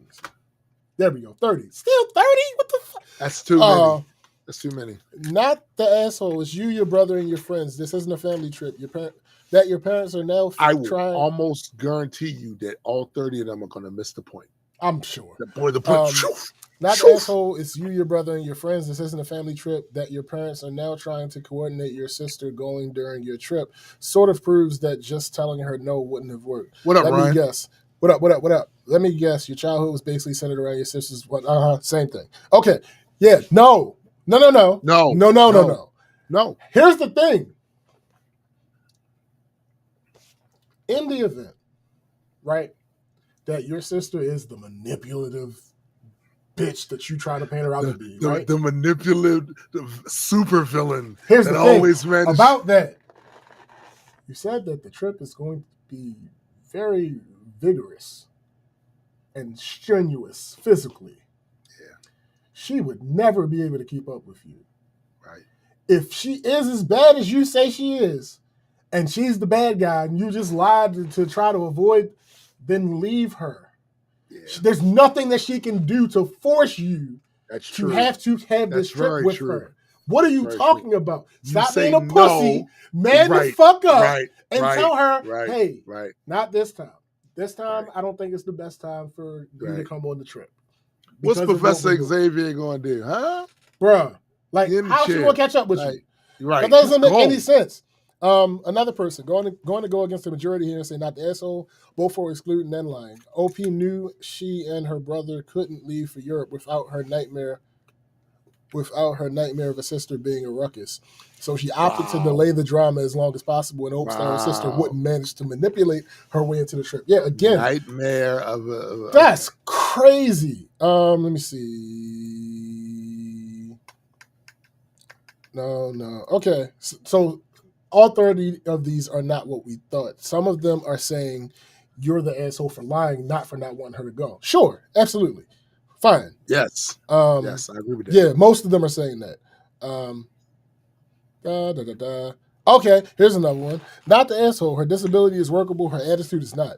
The picky eating, leaving a restaurant because she was overwhelmed and needing to curl her hair, causing y'all to miss your flight would make me exclude her. Those are self-centered things she does that she could change. We are not talking about him excluding her or her excluding them excluding her. We're talking about the lie. It's the lie, B. We're talking about the lie. It's a lie. I absolutely can understand, given the the evidence presented, why you would not want your sister on this particular Yes, trip. And that's perfectly reasonable. I absolutely understand. Your excuse about I don't want to be manipulated, then don't. Don't. It's that it literally is that simple. Then do not do it. McKenna said, also, I have a feeling OP is stupid enough to not prepare for a physically intense trip. So we'll see how much fun she has. Anyways, we just had a patient come back from an intense hiking trip in Europe, and over half the large group tapped out in part of the way through. Yeah, that shit ain't no joke. Yeah, like it would be typical for OP to be like super against their sister doing it and then not be capable of doing it themselves. Able to do the shit themselves. Yeah, that tracks. Listen, there are things that we first thought we was going to do when we went to Belize, right? We got down there. I was like, nah, I want to do lightweight things. Nothing that's going to have me running a marathon or doing a decathlon to do shit. Nah, I'm trying to relax. I'm trying to do this, do that. I want to see some things, sure. But I don't need to go on a big hunting excursion through a jungle and shit to see the wild white leopard. Nah, I'm good. Like I'm good on that. Yeah. Fuck out here. Should have just told the truth. Should have just told the truth up front. That's all. Absolutely. But yeah, that's it. We want to thank all of you once again for joining us for another rousing edition of the Black Culture Geeks podcast. Don't forget, there is always music. Always. There's past music. Mm-hmm. There is current music. Mm-hmm. And there is music for the future. Mm-hmm. So go check out Spotify, iTunes.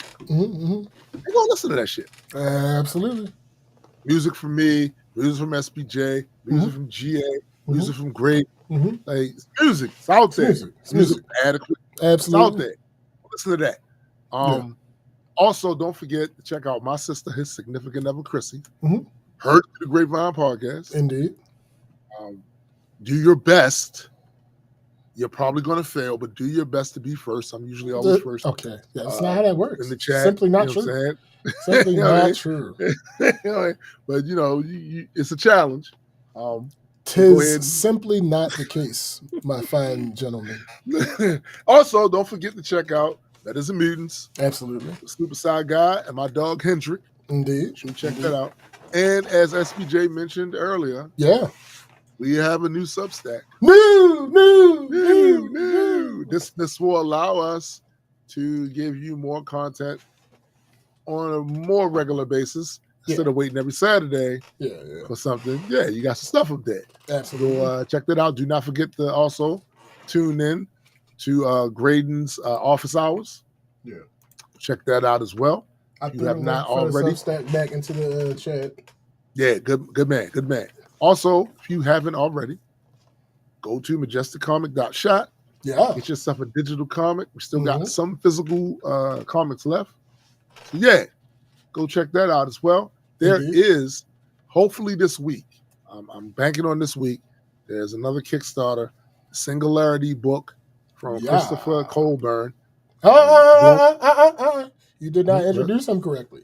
Oh, I didn't. How was I No. supposed to introduce him? Emmy Award winning.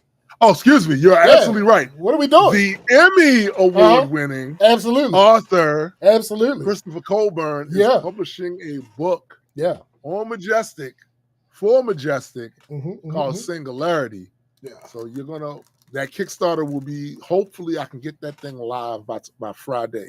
Yeah. It's upcoming Friday, right? That's the plan, right? Because I'm still doing shit to get it together. But it is a really good book, really great series. These characters and what they eventually become, amazing, right? I like it a lot. It's different from what Extropy Entropy is, which is another reason why I like it, right? But at the end of the day, it's superhero influence. It's very dope, very dope. So I'm gonna give you guys more information on that as the week goes out. But yeah, for SBJ, I am Tombstone the Dead Man, and for the greater multi-world entertainment family, we are out. Peace.